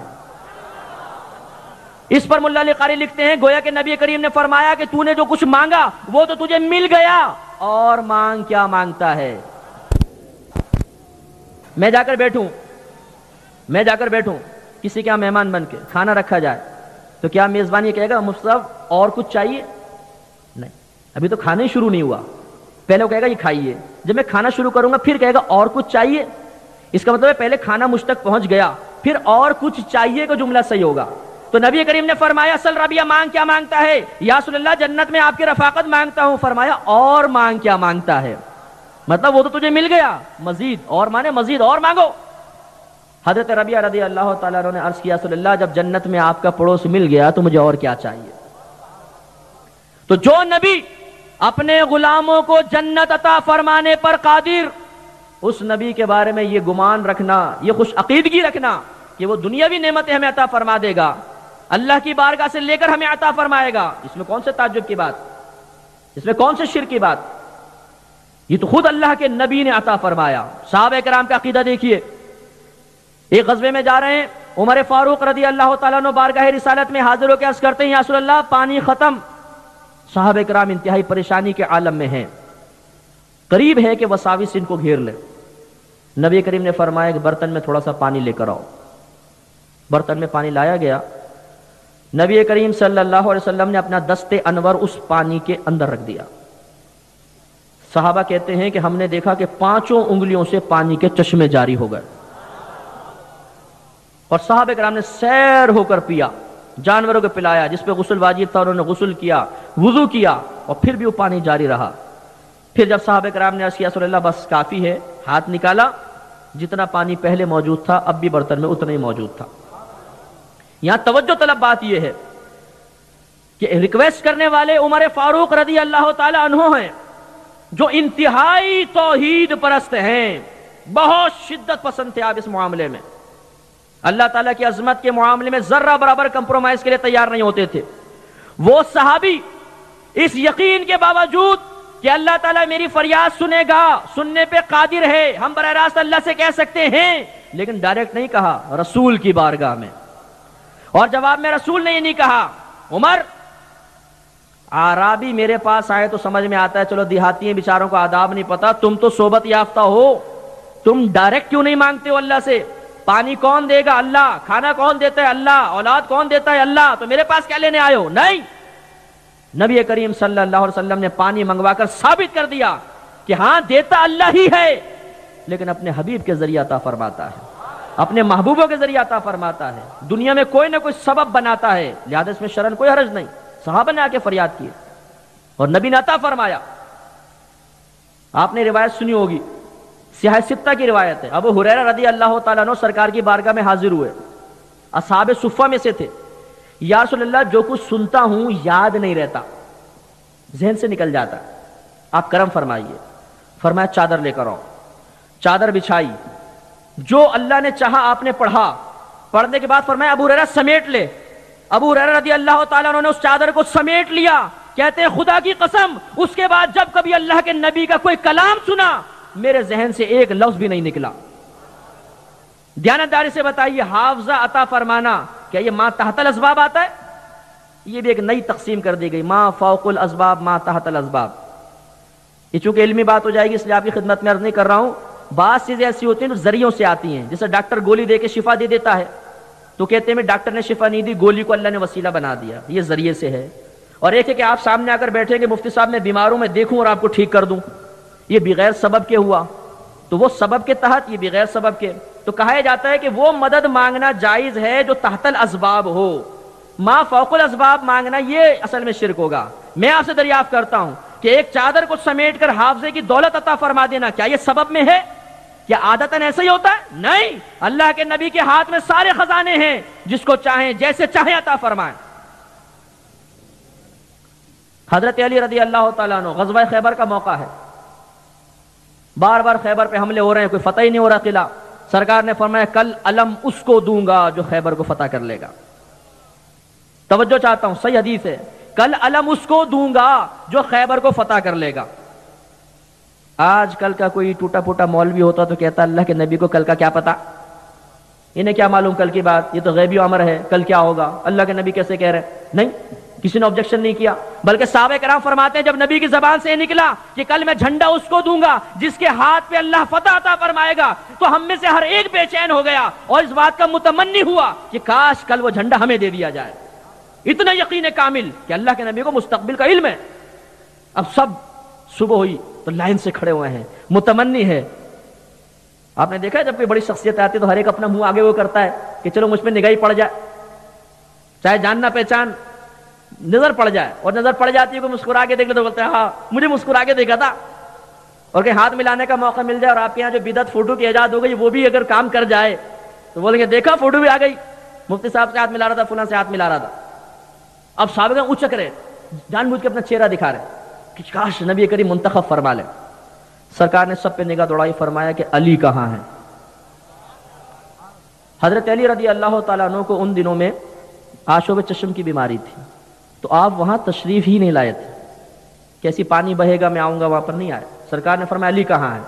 کسی نے کہا یا رسول اللہ صلی اللہ علیہ وسلم ان کی آنکھوں میں بیماری ہے. فرمایا اس کو بلاؤ. قریب بلایا، اپنا لعاب دہان اقدس نکالا، ان کی آنکھوں پہ لگا دیا، آنکھیں بالکل منور ہو گئی، اور اس کے بعد پھر کبھی دکھنی نہیں آئی. دیکھیے اللہ کے نبی نے کیا کیا عطا فرمایا.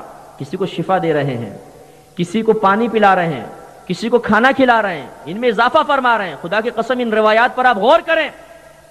جس نبی نے ہزاروں صحابہ کرام کو ایٹ اے ٹائم کھانا کھلایا، جیسے جیسے زمانہ گزرتا جائے گا فضائل و کمالات میں اضافہ ہوگا، ویسے ویسے اس کے دسترخوان کی وسعت کا عالم کیا ہوگا. تو عقیدہ ہمارا یہی ہے، دیتا اللہ ہے، اللہ کے دیے بغیر باقی انبیاء علیہ السلام ایک طرف، ہمارے نبی بھی ایک تنکا بھی نہیں دے سکتے اللہ کے دیے بغیر. الحمدللہ اللہ تعالیٰ عطا فرماتا ہے اور اللہ کے نبی، اللہ کے محبوب اس کو آگے منتقل کرتے ہیں. یہ مسلمانوں کا عقیدہ ہے. تو ہمارے نبی عطا فرماتے رہے، صحابہ کرام نے بارگاہ رسالت میں فریاد کی ہے اور سرکار نے امداد فرمائی. لہذا یہ مسلمان کا عقیدہ، یہاں سے اگر ہم پکاریں گے اللہ کے نبی سنیں گے اور سننے کے بعد ہمیں عطا بھی فرما سکتے ہیں. اب یہ سوال، اچھا کیا اللہ کے نبی اتنی دور سے سن لیں گے؟ اور اگر دور سے سن لیں گے تو شرک ہو جائے گا، اس لیے کہ اللہ بھی دور کی آواز سنتا ہے، نبی بھی دور کی آواز سنتا ہے، تو شرکت ہو جائے گی. ایک جواب تو یہ کہ کیا اللہ کے نبی دور کی آواز سنتے ہیں؟ جی ہاں بالکل سنتے ہیں. آج ٹیلی فون کی ایجاد نے ایک عام شخص کو لاکھوں میل دور کی آواز سنا دی، تو کیا ہمارا اللہ تعالیٰ اتنا کمزور ہے کہ ہماری آواز وہاں تک نہیں پہنچا سکتا؟ میں ہمیشہ یہ کہتا ہوں، میں یہ نہیں کہتا ہوں کہ میرے نبی سنتے ہیں، میں ہمیشہ یہ کہتا ہوں کہ میرے نبی کو میرا اللہ سنواتا ہے. اس پہ اعتراض کر کے بتاؤ. اللہ کے نبی خود نہیں سنتے، اللہ تعالیٰ انہیں سنواتا ہے. اللہ کی قدرت و عظمت پر کیا اعتراض؟ بخاری اٹھا کے پڑھیے، نبی کریم صلی اللہ علیہ وسلم مسجد نبوی میں تشریف فرما ہے، صحابہ کرام اطراف میں بیٹھے ہوئے ہیں، زوردار دھماکے کی آواز آئی. سرکار نے فرمایا صحابہ جانتے ہو یہ کیسی آواز ہے؟ عرض کی کہ اللہ اور اس کے رسول بہتر جانتے ہیں. فرمایا یہ ایک چٹان کی آواز ہے، پتھر نہیں، چٹان کی آواز ہے، بڑی پہاڑی چٹان کی آواز ہے. یہ آج سے 70 سال پہلے جہنم میں گرائی گئی تھی، آج اس کی تہ میں پہنچی ہے. تو تم 70 سال، ہم میں کتنے بزرگ بیٹھے ہوں گے 70 سال، ان سے ذرا زندگی کے حالات معلوم کرو، آپ کو بتائیں گے کیا کیا ہوا 70 سال میں. اتنا طویل عرصہ کتنی گہرائی ہوگی.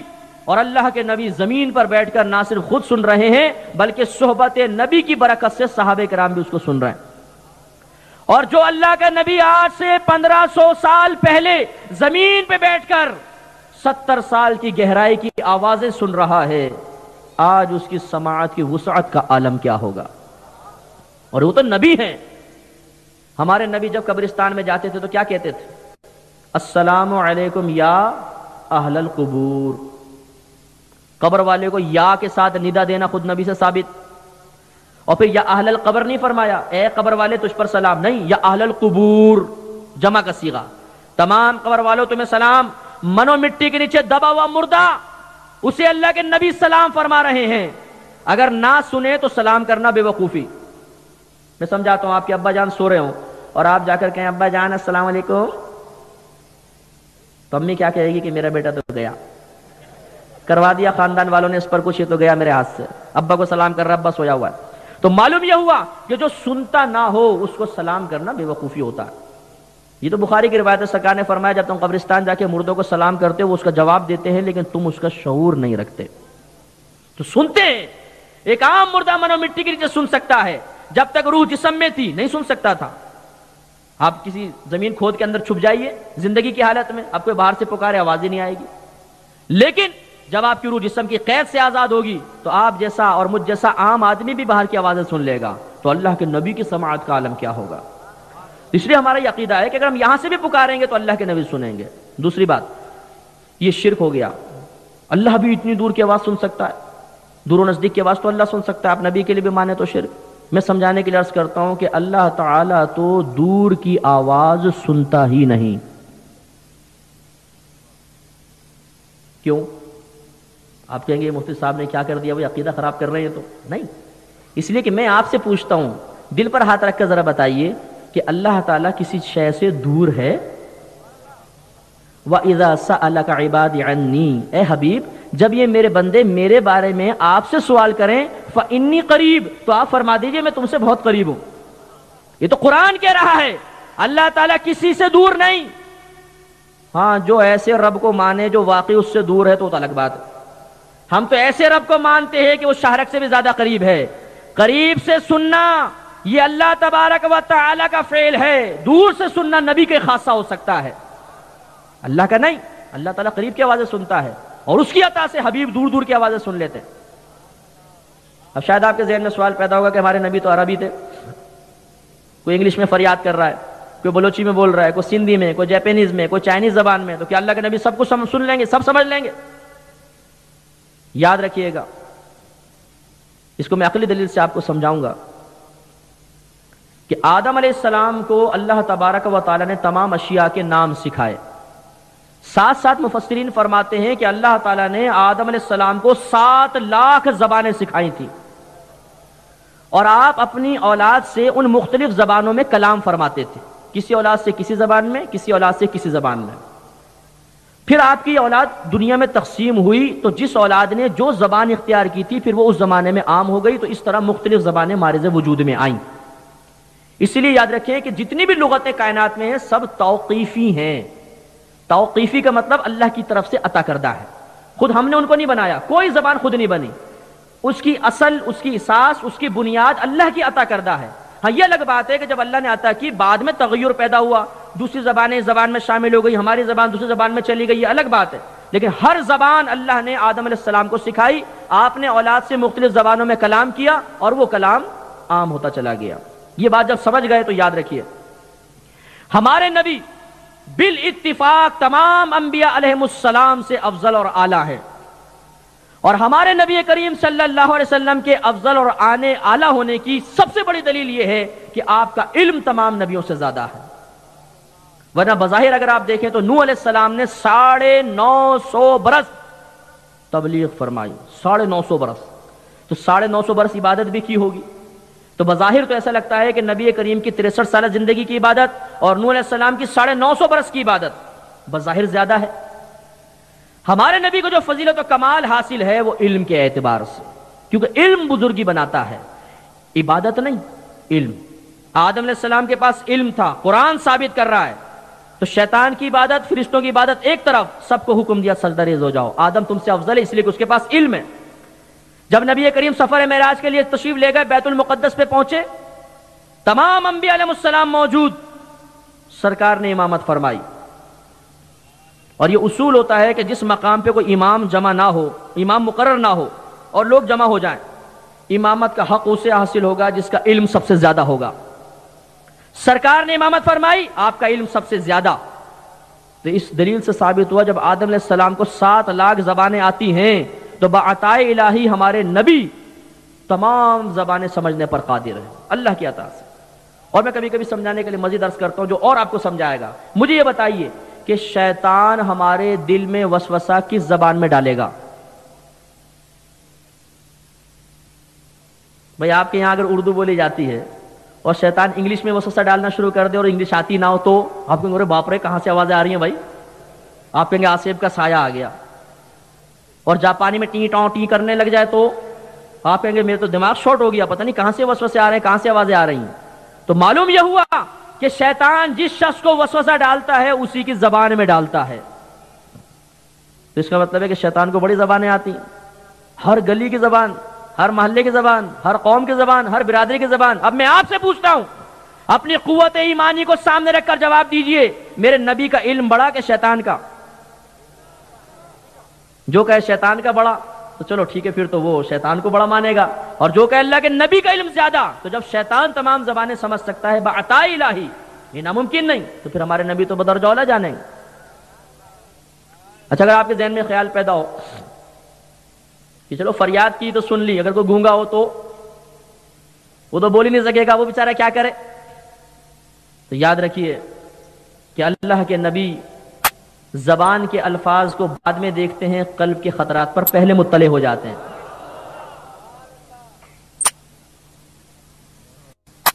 اس کو بھی ایک عقلی دلیل سے پہلے آپ کو سمجھاتا ہوں، پھر نقلی دلیل دیتا ہوں۔ یہ بتائیے کہ آپ کے دل میں جو خیال پیدا ہوتا ہے شیطان اس پر مطلع ہوتا ہے کہ نہیں؟ آپ بستر پر لیٹے ہیں، فجر کی اذان ہوئی، حی علی الصلاۃ، آؤ نماز کی طرف، حی علی الفلاح، آؤ بھلائی کی طرف، آپ نے دل میں ارادہ کیا میں اٹھتا ہوں، شیطان کو پتہ چل جاتا ہے کہ نہیں؟ فوراً کہتا ہے ابھی تو اذان ہوئی ہے، تھوڑی دیر لیٹ جائے، اتنی جلدی کیا ہے، 15-20 منٹ آدھے گھنٹے بعد جماعت ہوگی۔ آنکھ لگ گئی، پھر آنکھ کھلی، دل میں ارادہ پیدا ہوا، فوراً پھر ٹپک پڑتا ہے، ارے ابھی تو پورے 10 منٹ باقی ہیں، کھڑی بھی ہو گئی تو جلدی سے جا کے پڑھ لیں گے۔ اور پھر جو آنکھ کھلتی ہے تو سورج سر پہ آ چکا ہوتا ہے، اور پھر جو آنکھ کھلتی ہے تو سورج سر پہ آ چکا ہوتا ہے۔ گئی آپ نیکی کا ارادہ کریں، فوراً شیطان کو پتہ چلے گا، مداخلت بیجا کا مرتکب ہو جائے گا۔ تو شیطان تو قلبی خطرات پر آگے ہو جائے، اور اللہ کے نبی، شیطان کی قدرت و وسعت ہمارے نبی سے زیادہ ہے۔ بخاری کی روایت اٹھائیے، نبی کریم صلی اللہ علیہ وسلم ایک مرتبہ نماز ادا فرما رہے، پیچھے صحابہ کرام ہیں، چند صحابہ کرام نے آ کے تیزی سے نماز کو ادا کیا، رکوع صحیح طریقے سے نہیں کیا۔ فارغ ہوئے، نبی کریم صلی اللہ علیہ وسلم، 2 روایتیں، پہلی ایک روایت میں فرمایا تم اپنے رکوع سجود کو درست کرو، خدا کی قسم میں اپنے پیچھے سے بھی بالکل اسی طرح دیکھتا ہوں جیسے اپنے سامنے سے دیکھتا ہوں۔ اور ایک روایت میں ارشاد فرمایا کہ واللہ، خدا کی قسم، لا یخفی علی رکوعکم ولا خشوعکم، مجھ پر نہ تو تمہارے رکوع پوشیدہ ہیں نہ تمہارا خشوع و خضوع پوشیدہ ہے۔ خشوع و خضوع کیا ہے؟ ایک قلبی کیفیت کا نام ہے، دل کی حاضری کے ساتھ نماز کو ادا کرنا خشوع و خضوع ہے۔ اللہ کے نبی قسم کھا کے فرما رہے ہیں، خدا کی قسم نماز پڑھا رہا ہوتا ہوں، نہ تو رکوع تمہارے پوشیدہ ہوتے ہیں اور تمہارے دل کی کیفیات مجھ سے پوشیدہ ہیں۔ اللہ کے نبی سب جانتے ہیں، بعطائے الہی۔ یہ عقیدہ سامنے رکھ کر ایک مسلمان یہاں سے پکارتا ہے یا رسول اللہ المدد، اور اس کا ایمان ہے کہ اللہ میری آواز وہاں تک پہنچائے گا، اور رحمت للعالمین ہے، ضرور میرے لیے ہاتھ اٹھا کر دعا کریں گے تو میرا بیڑا پار ہو جائے گا۔ اب شاید آپ کہیں گے بھائی 1000 دفعہ پکارا ہے، ہماری تو فریاد پوری نہیں ہوتی، یا رسول اللہ کرم کیجئے، کچھ بھی نہیں ہوا، 1000 دفعہ مانگا کچھ بھی نہیں ہوا۔ اگر نبی فریاد پوری کرنے پر قادر ہوتے تو مدد کیوں نہیں کی بتاؤ؟ ایک شخص بہت زیادہ اللہ سے دعائیں مانگا کرتا تھا، اس کی دعائیں مقبول ہی نہیں ہو رہی تھی۔ ایک دوسرے شخص نے آ کر کہا کہ اگر اللہ تعالیٰ تیری دعائیں قبول کرنے پر قادر ہوتا، کچھ دینے پر قادر ہوتا تو دیتا نہیں؟ کیا جواب دے گا؟ ابے بھائی اللہ کی مصلحت ہوگی، کہے گا کہ نہیں کہے گا؟ اگر مانگنے پر مرضی کے مطابق کچھ نہ ملنا سامنے والے کے عاجز ہونے اور قادر نہ ہونے کی دلیل ہے تو اللہ کے بارے میں کیا کہیں گے؟ 1000 دفعہ مانگیے، اللہ تعالیٰ بظاہر عطا نہیں فرمائے گا، تو کیا مطلب اللہ تعالیٰ کمزور ہے؟ اللہ تعالیٰ نہیں سن رہا؟ اللہ تعالیٰ دینے پہ قادر نہیں؟ یہی میں اولیاء کرام کے بارے میں عرض کروں گا۔ بعض کہتے ہیں مزارات پہ کیا لینے جاتے ہو، سالوں سے جا رہے ہو، کیا ملا؟ اگر وہ صاحب مزار کچھ دینے پہ قادر ہوتا تو کچھ دیتا نہیں؟ تو یہ سوال پھر اللہ پر بھی ہو سکتا ہے، جو جواب یہاں ہوگا وہ جواب یہاں ہوگا۔ اور ضمناً بات آگے تو عرض کروں، بعض کہتے ہیں کہ اگر یہ اولیاء کرام اتنے تصرف والے ہیں، ان کے مزارات پر جا کر دیکھو عورتیں مردوں کا اختلاط ہوتا ہے، بعض جگہ ڈھول ڈھمکا ہو رہا ہے، بعض جگہ چرسی موالی بیٹھے ہوئے ہیں، جیسے ہمارے پاکستان میں بعض مزارات پر ایسا بھی ہے، فاسق فاجر گھس جاتے ہیں۔ اگر یہ صاحب مزار اتنا تصرف پر قادر ہوتا، ان کو روکتا کیوں نہیں ہے؟ بتاؤ۔ ہم جواب میں کہتے ہیں چلو ٹھیک ہے، ایک لمحے کے لیے بات مان لی، یہ اللہ کے ولی تصرف پر قادر نہیں ہے، یہ بتاؤ اللہ بھی قادر ہے یا نہیں؟ ہے تو صحیح، تو وہ کیوں نہیں روک رہا؟ اب جواب دیں گے وہ مصلحت خدا بندی ہے، تو یہ مصلحت اولیاء ہے۔ اللہ تعالیٰ اذن عطا فرما دے، ایک اشارہ کرے پوری کائنات پلٹ جائے، یہ تو اللہ نے روکا ہوا ہے، کیونکہ بہت سو کا امتحان لینا مقصود ہے۔ اگر اللہ کے ولی ہر گستاخ کی گردن موڑ دیں تو دنیا میں گستاخ رہے گا کون؟ تو جہنم بھی تو کسی نہ کسی کے لیے تیار کی ہوئی ہے نا، اس میں بھی تو بہت سارے جائیں گے۔ تو اس لیے یاد رکھیے کہ اگر آپ فریاد کریں گے، ضروری نہیں کہ آپ کی فریاد مقبول ہو جائے، اس لیے کہ اللہ اور اس کے رسول کی عادت کریمہ ہے کہ جب ہم کچھ مانگتے ہیں تو وہ ہماری بھلائی پر نگاہ فرماتے ہیں۔ اگر وہ شے ہماری بھلائی کی ہو اور قسمت میں موجود تو اللہ تعالیٰ عطا فرمائے گا، رسول بھی عطا فرمائیں گے۔ ہزارہ چیزیں ایسے ملتی ہیں، اللہ کرم میں ہمارا تو بڑا پیارا عقیدہ ہے اور بہت کچھ ملا، اور جب اس میں ہمارے لیے بھلائی نہیں ہوتی تو اس کے بجائے کچھ اور عطا کر دیا جاتا ہے۔ اور بعض اوقات ایسا ہوتا ہے کہ وہ دوسری چیز عطا نہیں کی جاتی بلکہ اس فریاد کو آخرت کے لیے جمع کر لیا جاتا ہے۔ اس لیے نبی کریم صلی اللہ علیہ وسلم فرماتے ہیں کہ ایک شخص میدان معاشر میں آئے گا تو پہاڑوں کے برابر نیکیاں دیکھے گا، تو وہ اللہ سے التجا کرے گا، یا رب کریم میں نے تو یہ نیکیاں کی بھی نہیں ہیں، یہ کہاں سے آ گئیں؟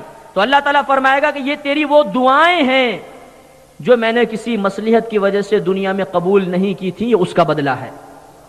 تو سرکار فرماتے ہیں اس وقت وہ بندہ تمنا کرے گا کہ کاش میری دنیا میں کوئی دعا قبول ہی نہ ہوئی ہوتی، آخرت کے نام بہت بڑے ہیں۔ تو اس لیے فریاد ضرور کریں، ضرور نبی کریم صلی اللہ علیہ وسلم کرم فرمائیں گے، اس لیے کہ وہ رحمت للعالمین ہیں۔ ہمارے نبی کی رحمت ماں کی رحمت سے بہت بڑھ کر ہے۔ اگر ایک بچہ بلک رہا ہو، ماں اس کی مدد پر قادر ہو، یہ ماں کی مامتا سے بعید ہے کہ وہ بچے کو دودھ نہ پلائے، وہ بچے کو غذا نہ دے، وہ بچے کو پیسہ نہ دے، تو وہ تو رحمت للعالمین ہے۔ ان کی بارگاہ میں تو اونٹ بھی آ کے فریاد کریں تو کرم فرما دیں، ان کی بارگاہ میں ہرنی آ کے فریاد کرے تو اس کے ساتھ چل پڑیں، ان کی بارگاہ میں خدام آ کر ہاتھ پکڑ کر کہیں کہ اے نبی ہمیں کچھ کام ہے ہمارے ساتھ چلیے، تو ان کے ساتھ چل پڑیں۔ وہ نبی کیوں ہماری بات ٹالیں گے؟ اور شاید آپ کے ذہن میں سوال پیدا ہو کہ بھائی آخر اس پہ اتنا زور کیوں؟ ضروری ہے کہ نبی سے ہی مانگا جائے، اللہ سے نہیں مانگ سکتے؟ اللہ سے مانگ لو، نبی سے ہی مانگنا کوئی فرض یا واجب ہے؟ ہم کہتے ہیں کہ فرض یا واجب تو نہیں، لیکن اللہ کو پسند ضرور ہے، اللہ کو محبوب ضرور ہے، اس لیے کہ اسی نے ہمیں یہ راستہ دکھایا ہے۔ وَلَوْ أَنَّهُمْ إِذْ ظَلَمُوا أَنفُسَهُمْ جَاءُوكَ، اے حبیب کریم صلی اللہ علیہ وسلم اگر یہ لوگ اپنی جانوں پر ظلم کر بیٹھیں، گناہ کر بیٹھیں تو کیا کریں؟ کیا آگے یہ فرمایا پھر ڈائریکٹ میری بارگاہ میں التجا کریں میں بخشش فرما دوں گا؟ نہیں، اللہ تعالیٰ ڈائریکٹ کا قائل نہیں ہے، خدا کی قسم وہ وسیلے کا قائل ہے۔ اللہ تعالیٰ کی عادت کریمہ ہے کہ خود کسی کا محتاج نہیں، اس کے باوجود ہر چیز کے لیے وسیلہ قائم کیا ہے۔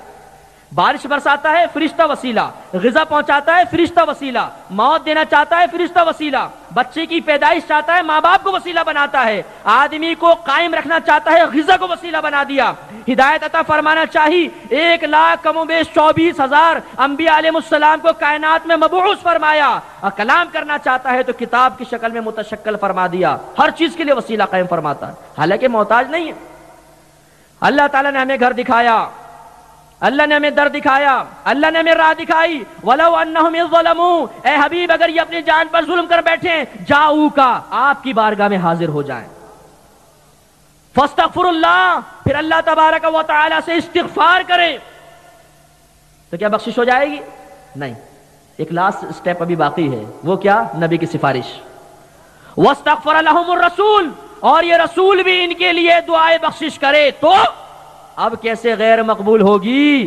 اللہ کی اجازت سے، اللہ کی مرضی سے، اللہ کے نبی کرم فرما رہے ہیں، اللہ کے نبی استغفار فرما رہے ہیں، تو پھر لا وجد اللہ توابا رحیما، یہ ضرور اللہ تعالیٰ کو بخشنے والا مہربان پائیں گے۔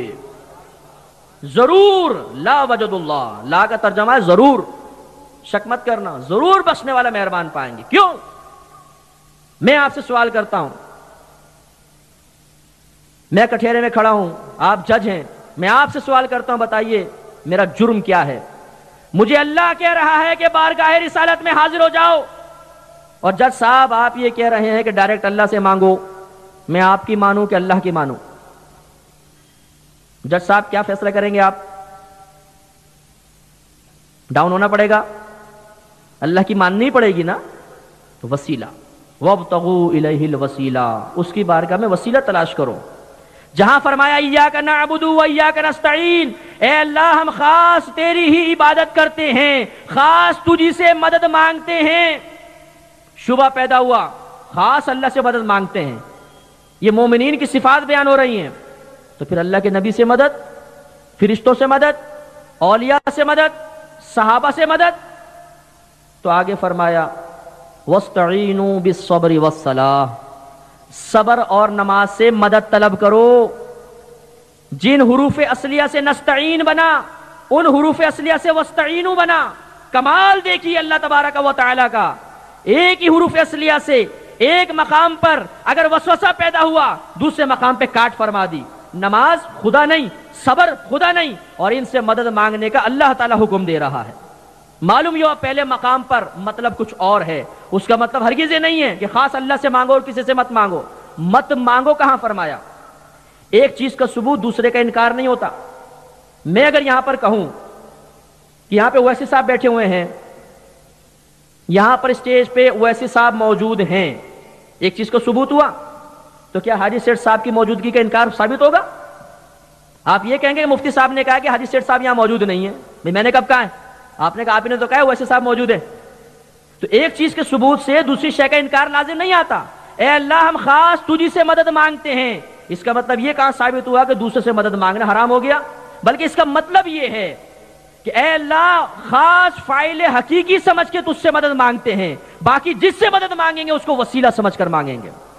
اللہ تعالیٰ کسی سے مانگ کر نہیں دیتا، اللہ سے مانگتے ہیں تو براہ راست فاعل حقیقی، معبود حقیقی سمجھ کر مانگتے ہیں، اور اگر ولی سے مانگتے ہیں، نبی سے مانگیں گے تو اللہ تعالیٰ کا وسیلہ سمجھ کر مانگیں گے، یہ اللہ کی بارگاہ سے دینے کا وسیلہ ہے، لہذا فرق ہے۔ ورنہ اگر ایسا نہ ہوتا تو آپس میں مدد مانگ کے بھی ہم کافر و مشرک ہو جاتے۔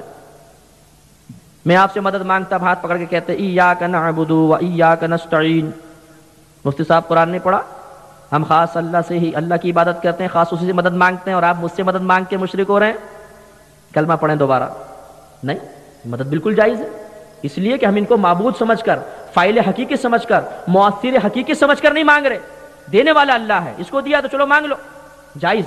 اسی طرح اولیاء انبیاء علیہ السلام کی بارگاہ میں عرض کرنا جائز۔ تو معلوم یہ ہوا کہ حاضر ناظر کے عقیدے کو سامنے رکھیں تو انا اعطیناک الکوثر کا مفہوم واضح ہوتا ہے، بے شک اللہ نے اپنے حبیب کو خیر کثیر عطا فرمائی۔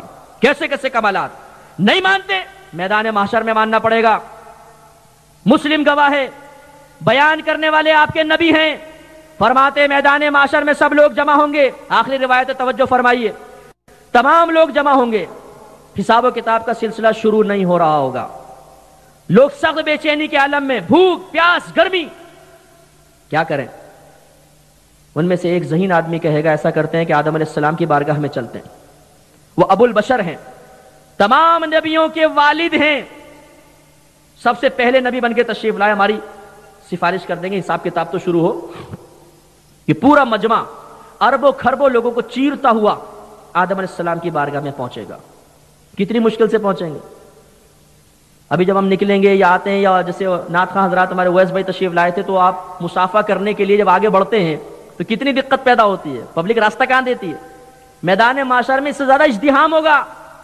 آدم علیہ السلام کے زمانے سے لے کر آج تک جتنے انسان، جتنے چرندے پرندے درندے سب وہاں موجود ہوں گے، سارے ڈائنوسارز، ہاتھی، مگرمچھ، شیر، چیتے، سب کا حساب و کتاب ہونا ہے۔ سرکار نے فرمایا کہ سینگ والی بکری نے بے سینگ والی کو سینگ مارا ہوگا، اللہ تعالیٰ اس کا بھی حساب لے گا، سب وہاں جمع ہوں گے۔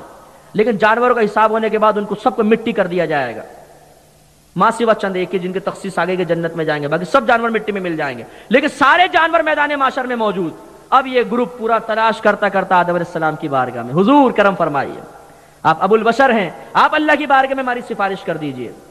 آدم علیہ السلام فرمائیں گے آج یہ منصب میرے پاس نہیں۔ اس کو شفاعت کبریٰ کہتے ہیں، حساب و کتاب، سب سے پہلی شفاعت، یہ منصب آدم علیہ السلام کہتے ہیں میرے پاس نہیں۔ تم ایسا کرو، نوح علیہ السلام کے پاس جاؤ۔ اب یہ سارے تلاش کرتے ہوئے نوح علیہ السلام کی بارگاہ میں حاضر ہوں گے، وہی عرض، وہی جواب، آج یہ منصب میرے پاس نہیں۔ تم ایسا کرو، ابراہیم علیہ السلام کے پاس جاؤ۔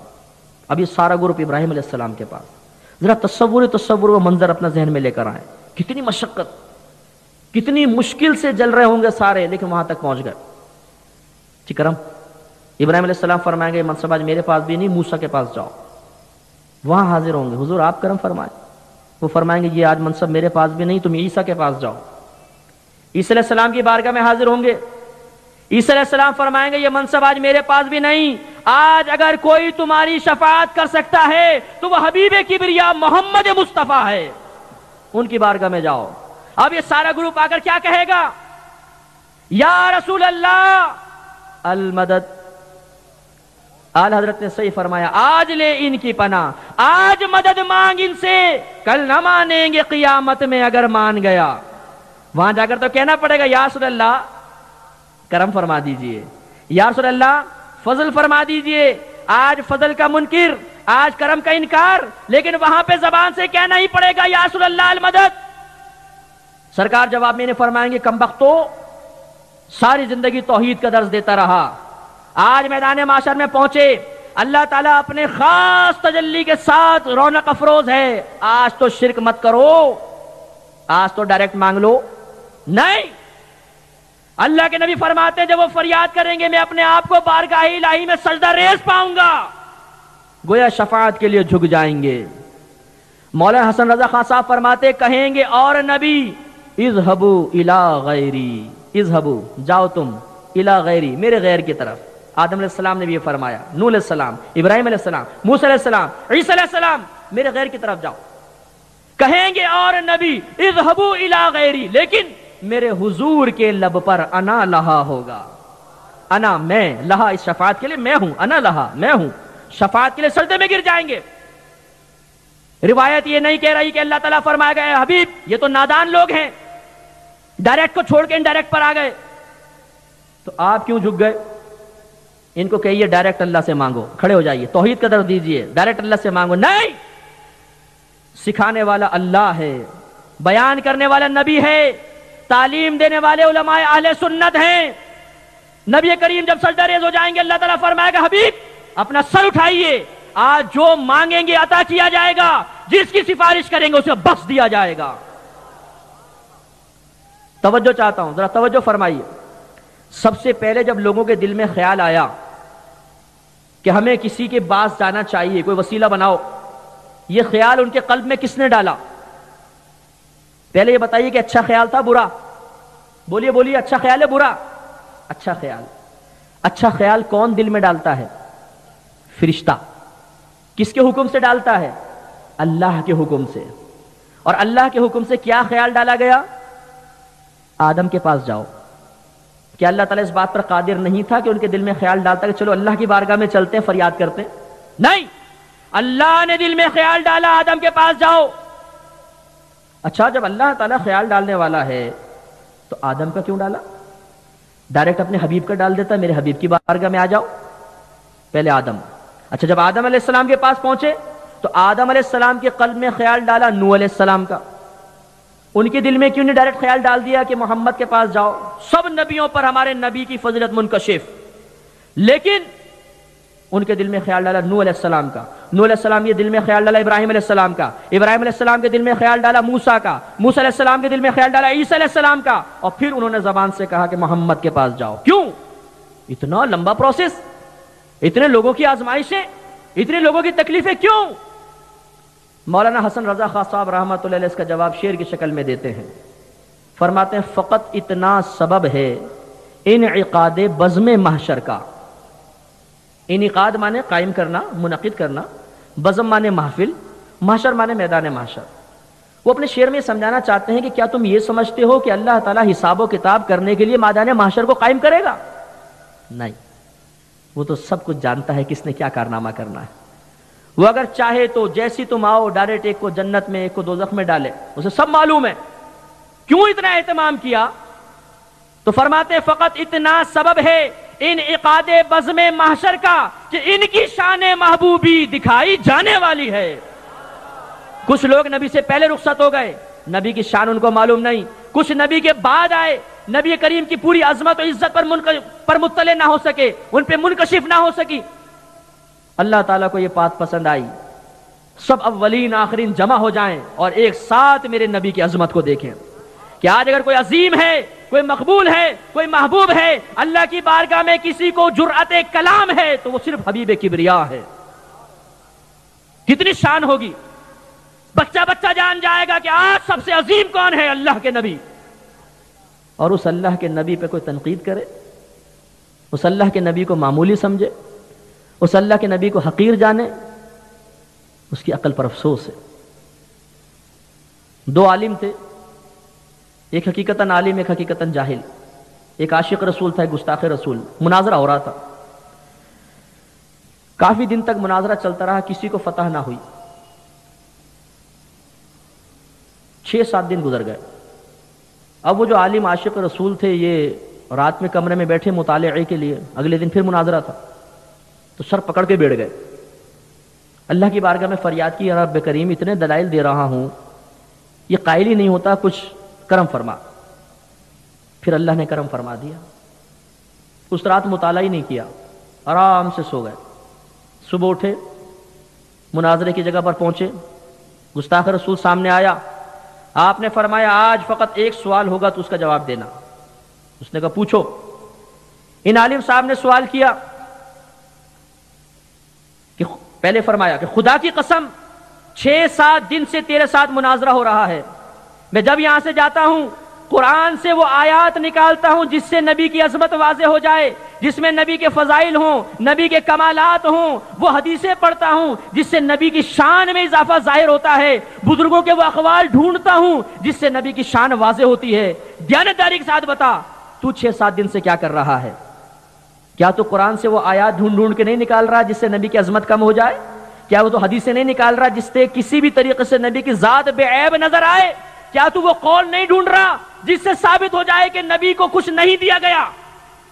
اس گستاخ رسول کے دل پر یہ بات لگی, کہنے لگا خدا کی قسم تو نے سچ کہا, میں تو تنقیدی پہلو ڈھونڈتا رہا, 6-7 دن نبی کی ذات میں عیب تلاش کرتا رہا. پھر اس نے کلمہ پڑھا اور مسلمان ہو گیا.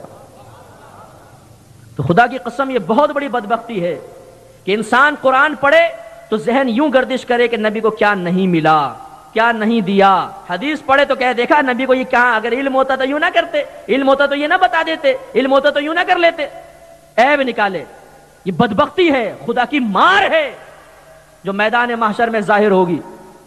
اور میں نے تو عموماً مشاہدہ کیا ہے کہ جو گستاخی رسول کرتا ہے سب سے بڑی علامت یہ ہے کہ اس کے چہرے پہ پھٹکار ہوتی ہے. چہرے پہ داڑھی بھی ہوگی لیکن ایسا منحوس چہرہ کہ دیکھ کر الٹی آنے لگ جاتی ہے. یقین کیجئے کراہت آتی شدید. یہ اللہ نے ایک لعنت چہرے پہ رکھ دی ہے. گستاخ رسول کی لعنت سب سے پہلے یہاں ظاہر ہوگی.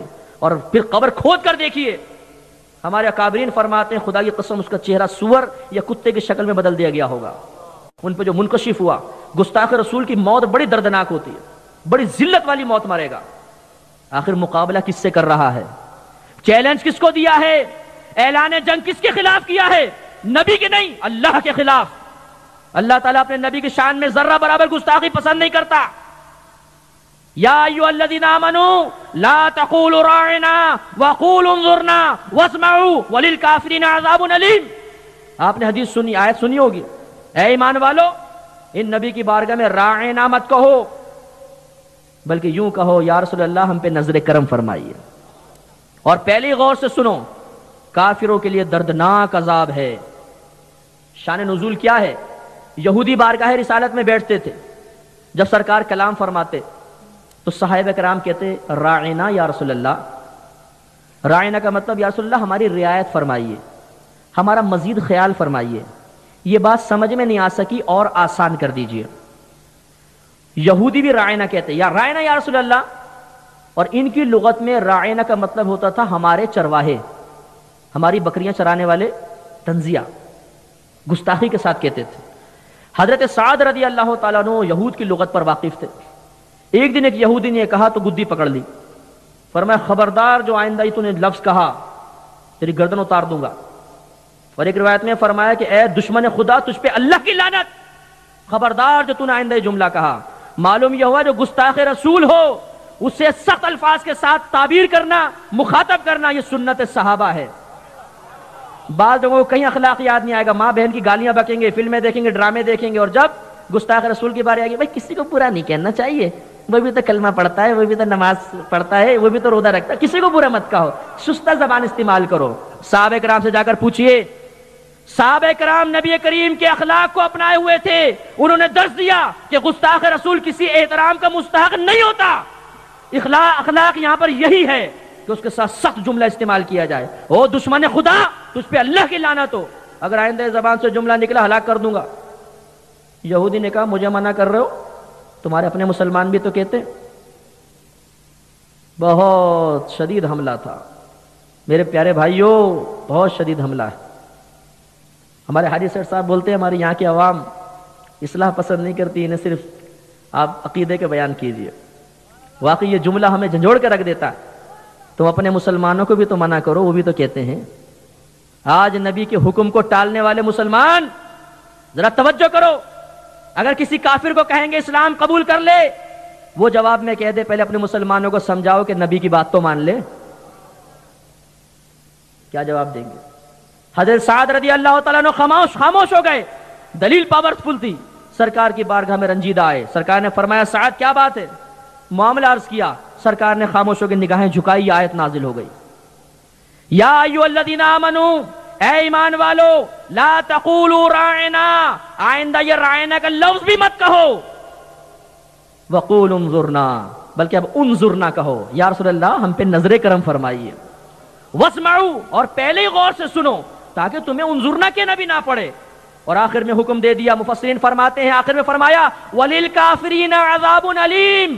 اس سے ثابت ہوا کہ اگر کسی نے ادنا سی بھی گستاخی کی تو وہ کافر ہو جائے گا. میں ایک مرتبہ جدہ ایئرپورٹ پہ بیٹھا ہوا تھا. ایک شخص ملا،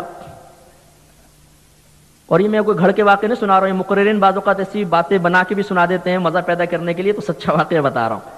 مقررین پہ تنقید بھی مقصود نہیں، لیکن یہ ضرور عرض ہے کہ بعض اوقات نبی کی طرف بھی ایک غلط روایت منسوب کر دی جاتی ہے مزہ پیدا کرنے کے لیے. میں نے خود سنی ہے، اس سے اجتناب لازم ہے. تو ایسی بات چلی تو کہنے لگا، ایک مشہور آدمی کا نام لیا، آپ اس کے بارے میں کیا کہتے ہیں؟ میں نے کہا اس نے کفری عبارت لکھی ہے اور اس کو بہت سمجھایا گیا لیکن وہ نہ مانا، تو اس پہ حکم کفر ہے. کہنے لگا کہ بھائی آپ ایک عبارت لے کر بیٹھ گئے، کیا اس نے قرآن کی تفسیر پہ کام نہیں کیا؟ کیا اس نے حدیث پر کام نہیں کیا؟ کیا اس نے اخلاقیات کا درس نہیں دیا؟ کیا وہ ساری زندگی دین کی خدمت نہیں کرتا رہا؟ تم سب چیزیں فراموش کر کے ایک عبارت کو لے کر بیٹھ گئے. میں نے کہا ذرا دیانتداری کے ساتھ مجھے ایک جواب دیجیے گا. ایک شخص آپ کے والد کے پاس آیا اور ان کی تعریفیں شروع کر دیں. 1 گھنٹے تک تعریفیں کرتا رہا، آخر میں ماں کی ایک موٹی سی گالی دے دی. تو آپ 1 گھنٹے کی تعریفوں کو دیکھیں گے یا اس ماں کی گالی کو دیکھیں گے؟ اب وہ کچھ نہ بول سکا، بہت چنگا ہو گیا. تو بھائی گستاخی پکڑی جاتی ہے. اتنا سارا اگر کمال کیا، ایک گستاخی ہوگی سب ختم. شیطان نے کیا کیا تھا؟ 80,000 برس تک اللہ کی عبادت کرنے والا، فرشتوں سے زیادہ عالم، فرشتوں کے ساتھ آسمان پر رہنے والا، اللہ کا انتہائی مقرب، جب حکم ہوا آدم کو سجدہ کرو، عقل استعمال کی، توحید کا منکر نہیں تھا، نمازوں کا انکار نہیں کرتا تھا، اللہ تبارک و تعالیٰ کو معبود مانتا تھا، لیکن تعظیم نبی کا منکر ہوا. آدم کو کیوں سجدہ کروں؟ میں تجھے کروں گا، میں اس سے افضل ہوں. تو نے آدم کو مٹی سے پیدا کیا، مجھے آگ سے پیدا کیا. اللہ تعالیٰ نے کیا فرمایا؟ ابا واستکبرا وکان من الکافرین. اس نے انکار کیا، تکبر کیا، اور ان کا کافروں میں سے ہو گیا، کفر کرنے والوں میں سے ہو گیا. معلوم یہ ہوا نمازیں اپنی جگہ، روزے اپنی جگہ، ماتھے پہ نماز کے بڑے بڑے نشان ڈال لینا یہ اپنے مقام پر. جب تک تعظیم نبی نہیں ہوگی کچھ بھی اللہ کی بارگاہ میں مقبول نہیں. ایک بھی گستاخی ہوئی سب ختم. اللہ تبارک و تعالیٰ بڑا بے نیاز ہے. وہ عبادتوں کا محتاج نہیں، وہ نمازوں کا محتاج نہیں، وہ روزوں کا محتاج نہیں. فرشتے عبادت کرنے کے لیے کافی ہیں.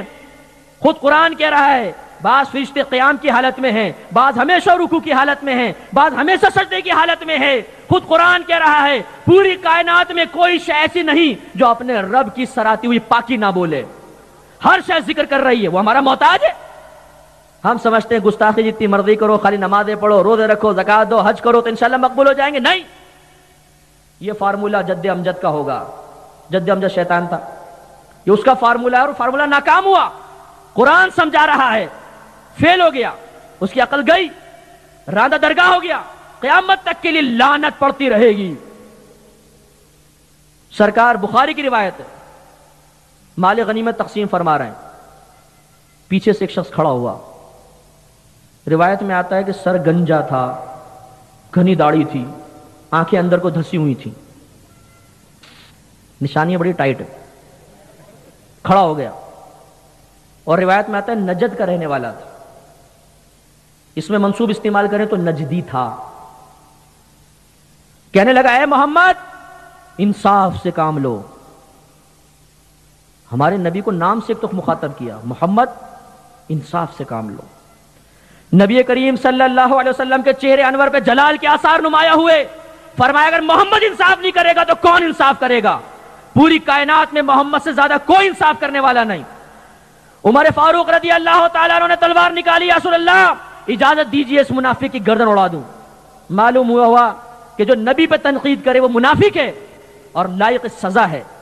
صحابہ کرام کا عقیدہ تھا وہ زندہ رہنے کے قابل نہیں ہے، لیکن بہرحال عوام کو قانون ہاتھ میں لینے کی اجازت بھی نہیں ہے۔ سرکار نے فرمایا رہنے دو، اس کو جانے دو۔ وہ چلا گیا، غیبی نظر تھی، سرکار نے فرمایا اس کی نسل سے ایسے لوگ نکلیں گے جو اتنی کثرت سے نمازیں پڑھیں گے کہ تم اپنی نمازوں کو ان کی نمازوں کے مقابلے میں حقیر جانو گے، اتنی کثرت سے قرآن پڑھو گے کہ تم اپنے قرآن کو ان کے مقابلے میں کم تر تصور کرو گے، لیکن یہ اسلام سے ایسے خارج ہو جائیں گے جیسے تیر کمان سے نکل جاتا ہے باہر۔ تو معلوم یہ ہوا کہ یہ کہنا کہ جی وہ کلمہ تو پڑھتا ہے، جو نماز تو پڑھتا ہے، روزہ تو رکھتا ہے، پھر برا کیوں؟ مسلمان تو ہے نہیں۔ اگر کوئی گستاخ رسول واقعی گستاخی رسول کرے گا، واقعی گستاخی رسول ہوگا تو اسلام رہا کہاں؟ پھر اس کی نماز نہیں ہے، یہ اٹھک بیٹھک ہے، کوئی فائدہ نہیں۔ عقیدہ اور ایمان مضبوط ہونا چاہیے۔ لہذا میرے پیارے بھائیو، قطعاً کبھی بھی نبی کریم صلی اللہ علیہ وسلم کی شان میں ادنا سی بھی گستاخی نہ ہونے پائے۔ کسی کو ایسے کو دوست مت بنائیے کہ جس کے بارے میں ذرہ برابر گمان ہو کہ یہ نبی کے کمالات کا انکار کرنے والا ہے، کبھی بھی مت کیجیے گا، رسک مت لیجیے گا یہ سوچنا کہ جی میں کوئی کرتا ہوں، چلو یہ کرتا ہے لیکن ہم دوست ہیں، نہیں۔ ہماری دوستی، ہماری دشمنی فقط اللہ اور اس کے رسول کے لیے ہے۔ نبی کریم صلی اللہ علیہ وسلم نے ارشاد فرمایا اس وقت تک تمہارا ایمان کامل نہیں ہوگا جب تک تمہاری دوستی، تمہاری دشمنی، تمہارا لینا اور تمہارا دینا اللہ تبارک و تعالیٰ کی رضا اور محبت کی خاطر نہ ہو۔ ایمان کامل اس طرح ہی ہوتا ہے۔ سرکار نے جب اعلان نبوت فرمایا، باپ ایمان لے آیا، بیٹا نہیں لایا، تو باپ نے کہا بیٹا سب سے بڑا دشمن۔ باپ ایمان نہیں لایا، بیٹا ایمان لے آیا، تو بیٹے نے کہا یہ سب سے بڑا دشمن۔ نبی کی محبت سب سے پہلے، نبی کی عظمت سب سے پہلے۔ میدان محشر میں ماں نہیں بچائے گی، باپ نہیں بچائے گا، اللہ کے نبی اپنے دامن رحمت میں لیں گے۔ لہٰذا میرے پیارے بھائیو، اپنے نبی سے تعلق مضبوط کیجئے، ان کے قریب آئیے، اور یہ تعلق کی مضبوطی فقط نعت خوانی تک نہ رہے، صرف اجتماعات تک نہ رہے، صرف نعروں تک نہ رہے، احکامات کی پیروی بھی ہونی چاہیے۔ کبھی اپنے نبی کے احکامات کو معمولی مت سمجھیے گا، کمتر سمجھ کے نظر انداز مت کیجیے گا، یہ بری بات ہے۔ ہم غلامی کا دعویٰ کرتے ہیں، نبی کے غلام ہیں، تو پھر آقا کا کہنا بھی ماننا ہوگا۔ وہ غلام نافرمان غلام کہلاتا ہے اور لائق سزا ہوتا ہے جو اپنے آقا کا کہنا نہ مانے۔ کم از کم میں گزارش کروں گا کہ 5 وقت نماز با جماعت، اس پر تو استقامت ہونی چاہیے، اور خدا کی قسم یہ بھی ہمارے نبی کا صدقہ ہے۔ آخری روایت، سفر معراج سے واپس آ رہے ہیں، 7ویں آسمان پر پہنچے، موسیٰ علیہ السلام نے پوچھا اے اللہ کے نبی، اللہ کی بارگاہ سے کیا تحفہ ملا؟ فرمایا 50 نمازیں۔ موسیٰ علیہ السلام نے عرض کی کہ اے حبیب خدا، دوبارہ اللہ کی بارگاہ میں جائیے، ان میں کمی کروائیے، میں نے بنی اسرائیل کو بڑا آزمایا، وہ عبادت پر استقامت پذیر نہ ہو سکے۔ موسیٰ علیہ السلام کتنی دور تک دیکھ رہے ہیں، کہ یہ لاڈلے نعرے بڑے جوشیلے لگائیں گے لیکن 5 وقت نماز نہیں پڑھیں گے. 50 نمازیں دور کی بات، اگر 50 نمازیں ہوتی تو ایک اذان ہوتی ہے بھی بیٹھتے تو اللہ اکبر چلو بھائی پھر مسجد میں. کتنا کرم ہو ہمارے بزرگوں کا کہ بعد وفات بھی مدد فرما دی. سرکار واپس گئے، 5 نمازیں کم ہوئیں، پھر آئے، موسیٰ علیہ السلام نے پھر یہی پوچھا، پھر نبی کریم گئے، 5 نمازیں مزید کم ہوئیں، 9 مرتبہ بارگاہ الہی میں گئے، 45 نمازیں کم ہو گئیں. لیکن جب آخری مرتبہ آ رہے تھے تو اللہ تعالیٰ نے فرمایا حبیب آپ کی امت پر 5 نمازیں فرض کر رہا ہوں لیکن ثواب 50 کا ہی عطا کروں گا. سرکار واپس آئے، موسیٰ علیہ السلام نے کیا کہا؟ یا رسول اللہ اس میں اور کمی کیجئے، آپ کی امت یہ 5 بھی نہیں پڑے گی. سرکار نے فرمایا کہ اب تو بار بار اللہ کی بارگاہ میں جاتے ہوئے شرم آتی ہے، تو 5 لے آئے. تو کتنا کرم فرمایا کہ 45 معاف ہو گئیں. اور یہاں ایک نفیس بات، موسیٰ علیہ السلام نے یہ کیوں نہیں کہا یا رسول اللہ 1 یا 2 نمازیں کروا کر آ جائیے، 50 میں سے وہ پڑھ لے گی. 1-2 ڈائریکٹ کہہ دیتے نہیں، کچھ کم کروائیے، گئے 5 کم ہو گئیں، اچھا 45 کچھ اور کم کروائیے، پھر گئے، بار بار کیوں؟ تو شارحین فرماتے ہیں اس لیے کہ موسیٰ علیہ السلام نے کوہ طور کے پاس اللہ کی بارگاہ میں عرض کیا رب کریم اپنا دیدار دکھا، لیکن آپ محروم رہے، تجلی برداشت نہ کر سکے. تو آپ نے سوچا چلو اللہ کا دیدار نہیں ہوا تو بار بار ان آنکھوں کا دیدار کروں جو اپنے رب کا دیدار کر رہی ہیں.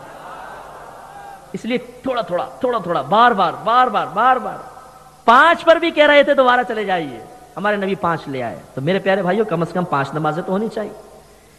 اور اسی طریقے سے گناہوں سے اجتناب تھوڑی کوشش کرتے جائیے. خصوصاً نوجوانوں کی خدمت میں عرض کروں گا، یہ کہنا کہ جی جوانی تو دیوانی ہوتی ہے، جوانی تو ہے ہی عیش کرنے کا نام، نہیں، یہ مومن کی شان نہیں ہے. مومن یہ کہتا ہے کہ جوانی میں طاقت زیادہ ہے تو یہ تو ہے ہی اللہ تعالیٰ کی فرما برداری کا مقام.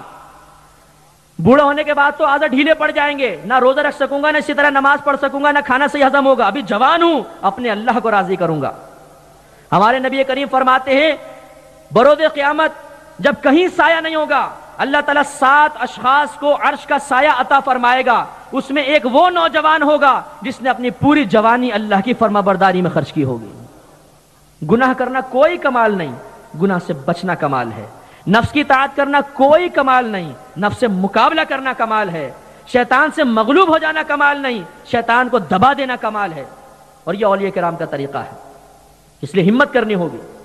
بدنگاہی، گندی باتیں کرنا، گندی باتیں سننا، گندا سوچنا، سب اللہ کو معلوم ہے، وہ سب ملاحظہ فرما رہا ہے، وہ دل کے خطرات پر بھی واقف ہے. اس لیے بڑی احتیاط کے ساتھ.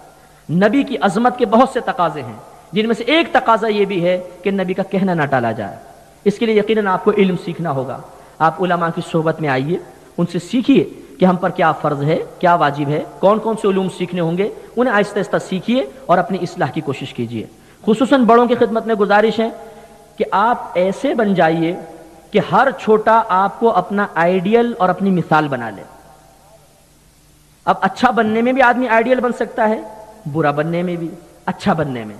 بچے آپ کو دیکھیں، نوجوان آپ کو دیکھیں تو دین کی طرف مائل ہو جائیں. ایک بزرگ نے کتنی پیاری بات بیان فرمائی. وہ کہتے ہیں جب تو پیدا ہوا تھا تو رو رہا تھا، سب لوگ ہنس رہے تھے. اس طرح زندگی گزار کہ جب تو مرے سب رو رہے ہوں اور تو مسکرا رہا ہو. تو یہ کیسے ہوگا؟ اللہ کی اطاعت میں زندگی بسر کریں گے تبھی تو ہوگا نا.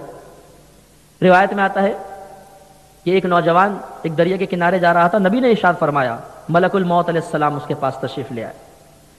کہا کہ اے نوجوان میں ملک الموت علیہ السلام، ہم جیسا ہوتا تو بولتا حضور میری جگہ کسی اور کو لے جائیے. نہیں، اس نوجوان نے کہا اچھا یہ تو بہت اچھا ہوا، میں تو بہت عرصے سے آپ کا انتظار کر رہا تھا، جلدی سے میری روح قبض کیجئے تاکہ میں اپنے اللہ کی بارگاہ میں پہنچ جاؤں. انہوں نے کہا کہ اللہ تعالیٰ نے مجھے اجازت دی ہے کہ میں تجھے جو تو کام کرنا چاہے وہ کرنے دوں. نوجوان نے کہا کہ یہ بتائیے کہ اللہ کی ملاقات سے زیادہ بھی کوئی اچھی چیز ہوگی؟ اب جلدی سے میری روح قبض کریں. ملک الموت علیہ السلام نے فرمایا کہ نہیں، اللہ نے مجھے یہ حکم دیا ہے. فرمایا اچھا یہ بات ہے. قریب نہر بہ رہی تھی، کہا مجھے تازہ وضو کرنے دیں، میں 2 رکعت نفل پڑھوں گا، جب میں سجدے کی حالت میں پہنچوں تو میری روح قبض کر لیجئے گا. اسی طرح اس کی روح قبض کی گئی. تو کاش ایسا ہم زندگی گزاریں کہ ملک الموت علیہ السلام ہمارے پاس بھی آ کر کہیں اے سچے عاشق رسول بتا کیسے مرنا چاہے گا؟ جیسا چاہے ویسا۔ کبھی آئینے کے سامنے کھڑے ہو کر ایک سوال اپنے آپ سے کیجئے گا، اس وقت موجودہ حالت میں جیسے تو نے اعمال اختیار کیے ہیں، کیا بعین ہی اسی حالت میں تو اللہ کی بارگاہ میں جانا چاہتا ہے؟ اندر سے جو جواب آئے اس پہ تفکر کر لیجئے گا۔ اندر سے آواز آئے گی نہیں، اتنے گناہ، توبہ بھی نہیں کی، لگاتار گناہ کر رہا ہوں، 1000 دفعہ توبہ توڑ چکا ہوں، اتنے سارے گناہ، ایک دم ایسے پہنچ گیا، اچانک مر گیا تو اللہ کی بارگاہ میں کیا جا کے جواب دوں گا؟ اندر سے انکار آئے گا۔ اس سے ثابت ہو جائے گا کہ آپ کا نفس اللہ کی ملاقات کو ناپسند کر رہا ہے، اور یہ انتہائی بدبختی ہے۔ سرکار نے ابن عمر رضی اللہ تعالیٰ عنہما سے فرمایا، ابن عمر دنیا میں بالکل ایسے رہو جیسے راہ چلتا مسافر دائیں بائیں سے دل نہیں لگاتا، وہ زیادہ راہ لے کے بالکل تیار اپنی منزل کی طرف بڑھتا ہے، بالکل ایسے رہو۔ اور اللہ کے نبی کا طریقہ دیکھیے، جب قضائے حاجت سے فارغ ہوتے فوراً تیمم فرماتے۔ صحابہ کرام عرض کرتے، یا رسول اللہ صلی اللہ علیہ وسلم قریبی پانی موجود ہے، وضو فرما لیجئے۔ فرماتے، ہو سکتا ہے میں وضو تک نہ پہنچ سکوں، اس سے پہلے موت آ جائے۔ حالانکہ جانتے ہیں اللہ کی عطا سے کہ ابھی بہت کچھ پہنچانا باقی ہے، لیکن ہماری تعلیم کے لیے۔ تو اس لیے میرے پیارے بھائیوں، ہمت، جس نے اپنی موت کو یاد رکھا وہ ضرور نیک عمل کرے گا، وہ ضرور گناہ سے بچے گا۔ اللہ کے نبی نے ارشاد فرمایا، جس نے بکثرت موت کو یاد رکھا تو یہ دنیا کی لذت کو دل سے کھینچ کر نکال دے گی۔ جس کو موت یاد نہیں آئے گی وہ گناہوں میں لذت ڈھونڈے گا، وہ گندے کاموں میں لذت ڈھونڈے گا۔ اور جس کو موت یاد ہوگی، جو آنکھیں بند کے تصور کرے کہ میں مر گیا، میری ماں رو رہی ہے، باپ رو رہا ہے، دوست احباب رو رہے ہیں، میں بے حس و حرکت پڑا ہوا ہوں، اب میرے کپڑے اتارے گئے، مجھے کفن پہنایا گیا، اب پہلے غسل دیا گیا، پھر کفن پہنایا گیا، اب سب میرا آخری دفعہ دیدار کر رہے ہیں، اب مجھے کندھے پہ اٹھایا گیا، اب قبرستان کی طرف لے کر جا رہے ہیں، اب ایک اندھیری قبر میں لٹا دیا گیا، سیلیں رکھی گئیں بند، اندھیرا گپ، اکیلے۔ جب یہ تصور بار بار لے کر آئے گا تو خوف پیدا ہوگا۔ میں اپنے بہادر نوجوانوں کی خدمت میں عرض کرتا ہوں، ایک رات اکیلے ذرا قبرستان گزار کر دکھا دو، بہادری کی قیمت پتہ چل جائے گی، تمام قدر و قیمت منکشف ہو جائے گی۔ آج زندگی میں ایک رات اس قبرستان میں گزارنے کے لیے ہم تیار نہیں۔ حالانکہ شرعی روح سے کوئی مردہ باہر نہیں نکلے گا، کہیں سے ہاتھ نکل کے آپ کا پاؤں نہیں پکڑے گا، کوئی مردہ باہر نہیں آئے گا، لیکن خوف، ضعیف الاعتقاد مسلمان اندھیرے سے ڈرتا ہے، اسے موت سے ڈر لگتا ہے، قبر سے ڈر لگتا ہے، قبرستان جانے کے لیے اکیلا تیار نہیں ہوتا۔ لیکن کب تک؟ 10 سال، 20 سال، 30، 40، 50 سال، ایک نہ ایک دن تو مرنا ہے، نہ چاہتے ہوئے بھی قبر میں تو اترنا پڑے گا۔ اس لیے مولا کائنات حضرت علی رضی اللہ تعالیٰ عنہ کے اس فرمان کو ذہن میں بٹھا لیں، فرمایا دنیا کے سارے لوگ سو رہے ہیں، یہ جاگیں گے اس وقت جب انہیں موت آئے گی۔ پھر کیا فائدہ ہوگا میرے پیارے بھائیوں؟ ہم نے ایسے ایسے نوجوان دیکھے، کڑیل جوان، ہمارے بالکل سامنے گلی میں ایسا لہیم شہیم لڑکا، اور میں نے خود اپنی آنکھوں سے کتنوں کو اس کو مارتے ہوئے دیکھا، ایک ہاتھ مارتا تھا آدمی دور جا کے گرتا تھا، صرف 3 دن بخار آیا، صرف 3 دن، اور اس کا لاشا سامنے پڑا ہوا تھا، وہ لمبا چوڑا بے بس تھا۔ ایک بزرگ نے فرمایا، میں تمہیں اپنی بے بسی کا لمحہ نہ بتاؤں؟ لوگوں نے کہا بتائیے۔ فرمایا، اس وقت جب میرے چاہنے والے مجھے قبر میں تنہا چھوڑ کر واپس آ جائیں گے، بڑی بے بسی کا لمحہ ہوگا۔ وہ تو بزرگ تھے، عاجزی فرما رہے تھے، ہم نے ایسی چیزوں سے دل لگا لیا کہ جو عنقریب ہمارا ساتھ چھوڑ جائے گی۔ آخری روایت، سرکار نے فرمایا، ہر شخص کے 3 دوست ہوتے ہیں، ایک دنیا تک اس کے کام آئے گا، موت کے ساتھ ہی اس کا تعلق ختم، دوسرا قبرستان تک ساتھ جائے گا، دفناتی دوستی ختم، تیسرا قبر میں ساتھ جائے گا۔ پھر فرمایا، اس کا پہلا دوست اس کے دنیاوی دوست اور رشتہ دار ہیں، پہلا دوست مال و متاع ہے، جیسے ہی آدمی مرے گا مال کا تعلق ختم، کروڑوں روپے جمع کیے، سود، رشوت، دھوکہ، جھوٹ کے ذریعے، لیکن انتہائی حسرت کے ساتھ سارے مال کو دیکھ کر ختم۔ سیٹھ جی کو فکر تھی، ایک ایک کے 10 کیجئے، موت آ پہنچی کہ صاحب جان واپس کیجئے۔ پھر انتہائی حسرت ہوگی، پھر آدمی بولنا چاہے گا لیکن زبان گنگ ہو جائے گی، پھر اسے اپنی خیانتوں کا احساس ہوگا، غلطیوں کا احساس ہوگا، اللہ کی بارگاہ میں جرت مندی کا احساس ہوگا، وہ پشیمان ہوگا، اس کے ماتھے میں پسینے آنا شروع ہو جائیں گے، لیکن کوئی اس کی فریاد کو پورا نہیں کر سکے گا، دوستی ختم، مال کسی کام نہیں آئے گا۔ دوسرا دوست فرمایا، دوست اور رشتہ دار قبر تک ساتھ جائیں گے، اس کے بعد دوستی ختم۔ کسی ماں کو دیکھا ہے اس نے کہا ہو کہ میرا لال اندھیرے سے ڈرتا تھا، آج قبر کی پہلی رات ہے، تمام مردے مردے ہوں گے، اندھیرا ہوگا، میرا بچہ کیسے رات گزارے گا؟ میں اس کی قبر کے پاس آج رات رہوں گی۔ کوئی ماں ایسی نہیں ملے گی، کوئی باپ قبر میں اترے گا، کوئی آپ کا جگری یار قبر میں آپ کی جگہ نہیں جائے گا یا آپ کے ساتھ نہیں جائے گا، سب مٹی ڈال کے اچھا جی السلام علیکم، ختم۔ کچھ عرصے بعد بھول بھال جائیں گے۔ اور فرمایا تیسرا دوست اس کا عمل، اچھا عمل یا برا، یہ قبر میں ساتھ ہوگا۔ اچھا عمل کیا ہوگا، یاد رکھیے گا، سرکار نے فرمایا جب آدمی قبر میں رکھا جائے گا، نماز سیدھی جانب، روزہ الٹی جانب، قرآن پاک کی تلاوت سر کی طرف، جماعت کے لیے چلنا پاؤں کی طرف آ جائے گا، اور صبر قبر کے کونے میں کھڑا ہو جائے گا۔ عذاب سیدھی جانب سے آئے گا، نماز گئی خبردار اس کے پاس ہرگز مت آنا، یہ اللہ کی بارگاہ میں کھڑا ہوا کرتا تھا۔ اس طرف سے آئے گا، روزہ کہے گا خبردار قریب مت آنا، یہ اللہ کے لیے بھوکا رہا ہے۔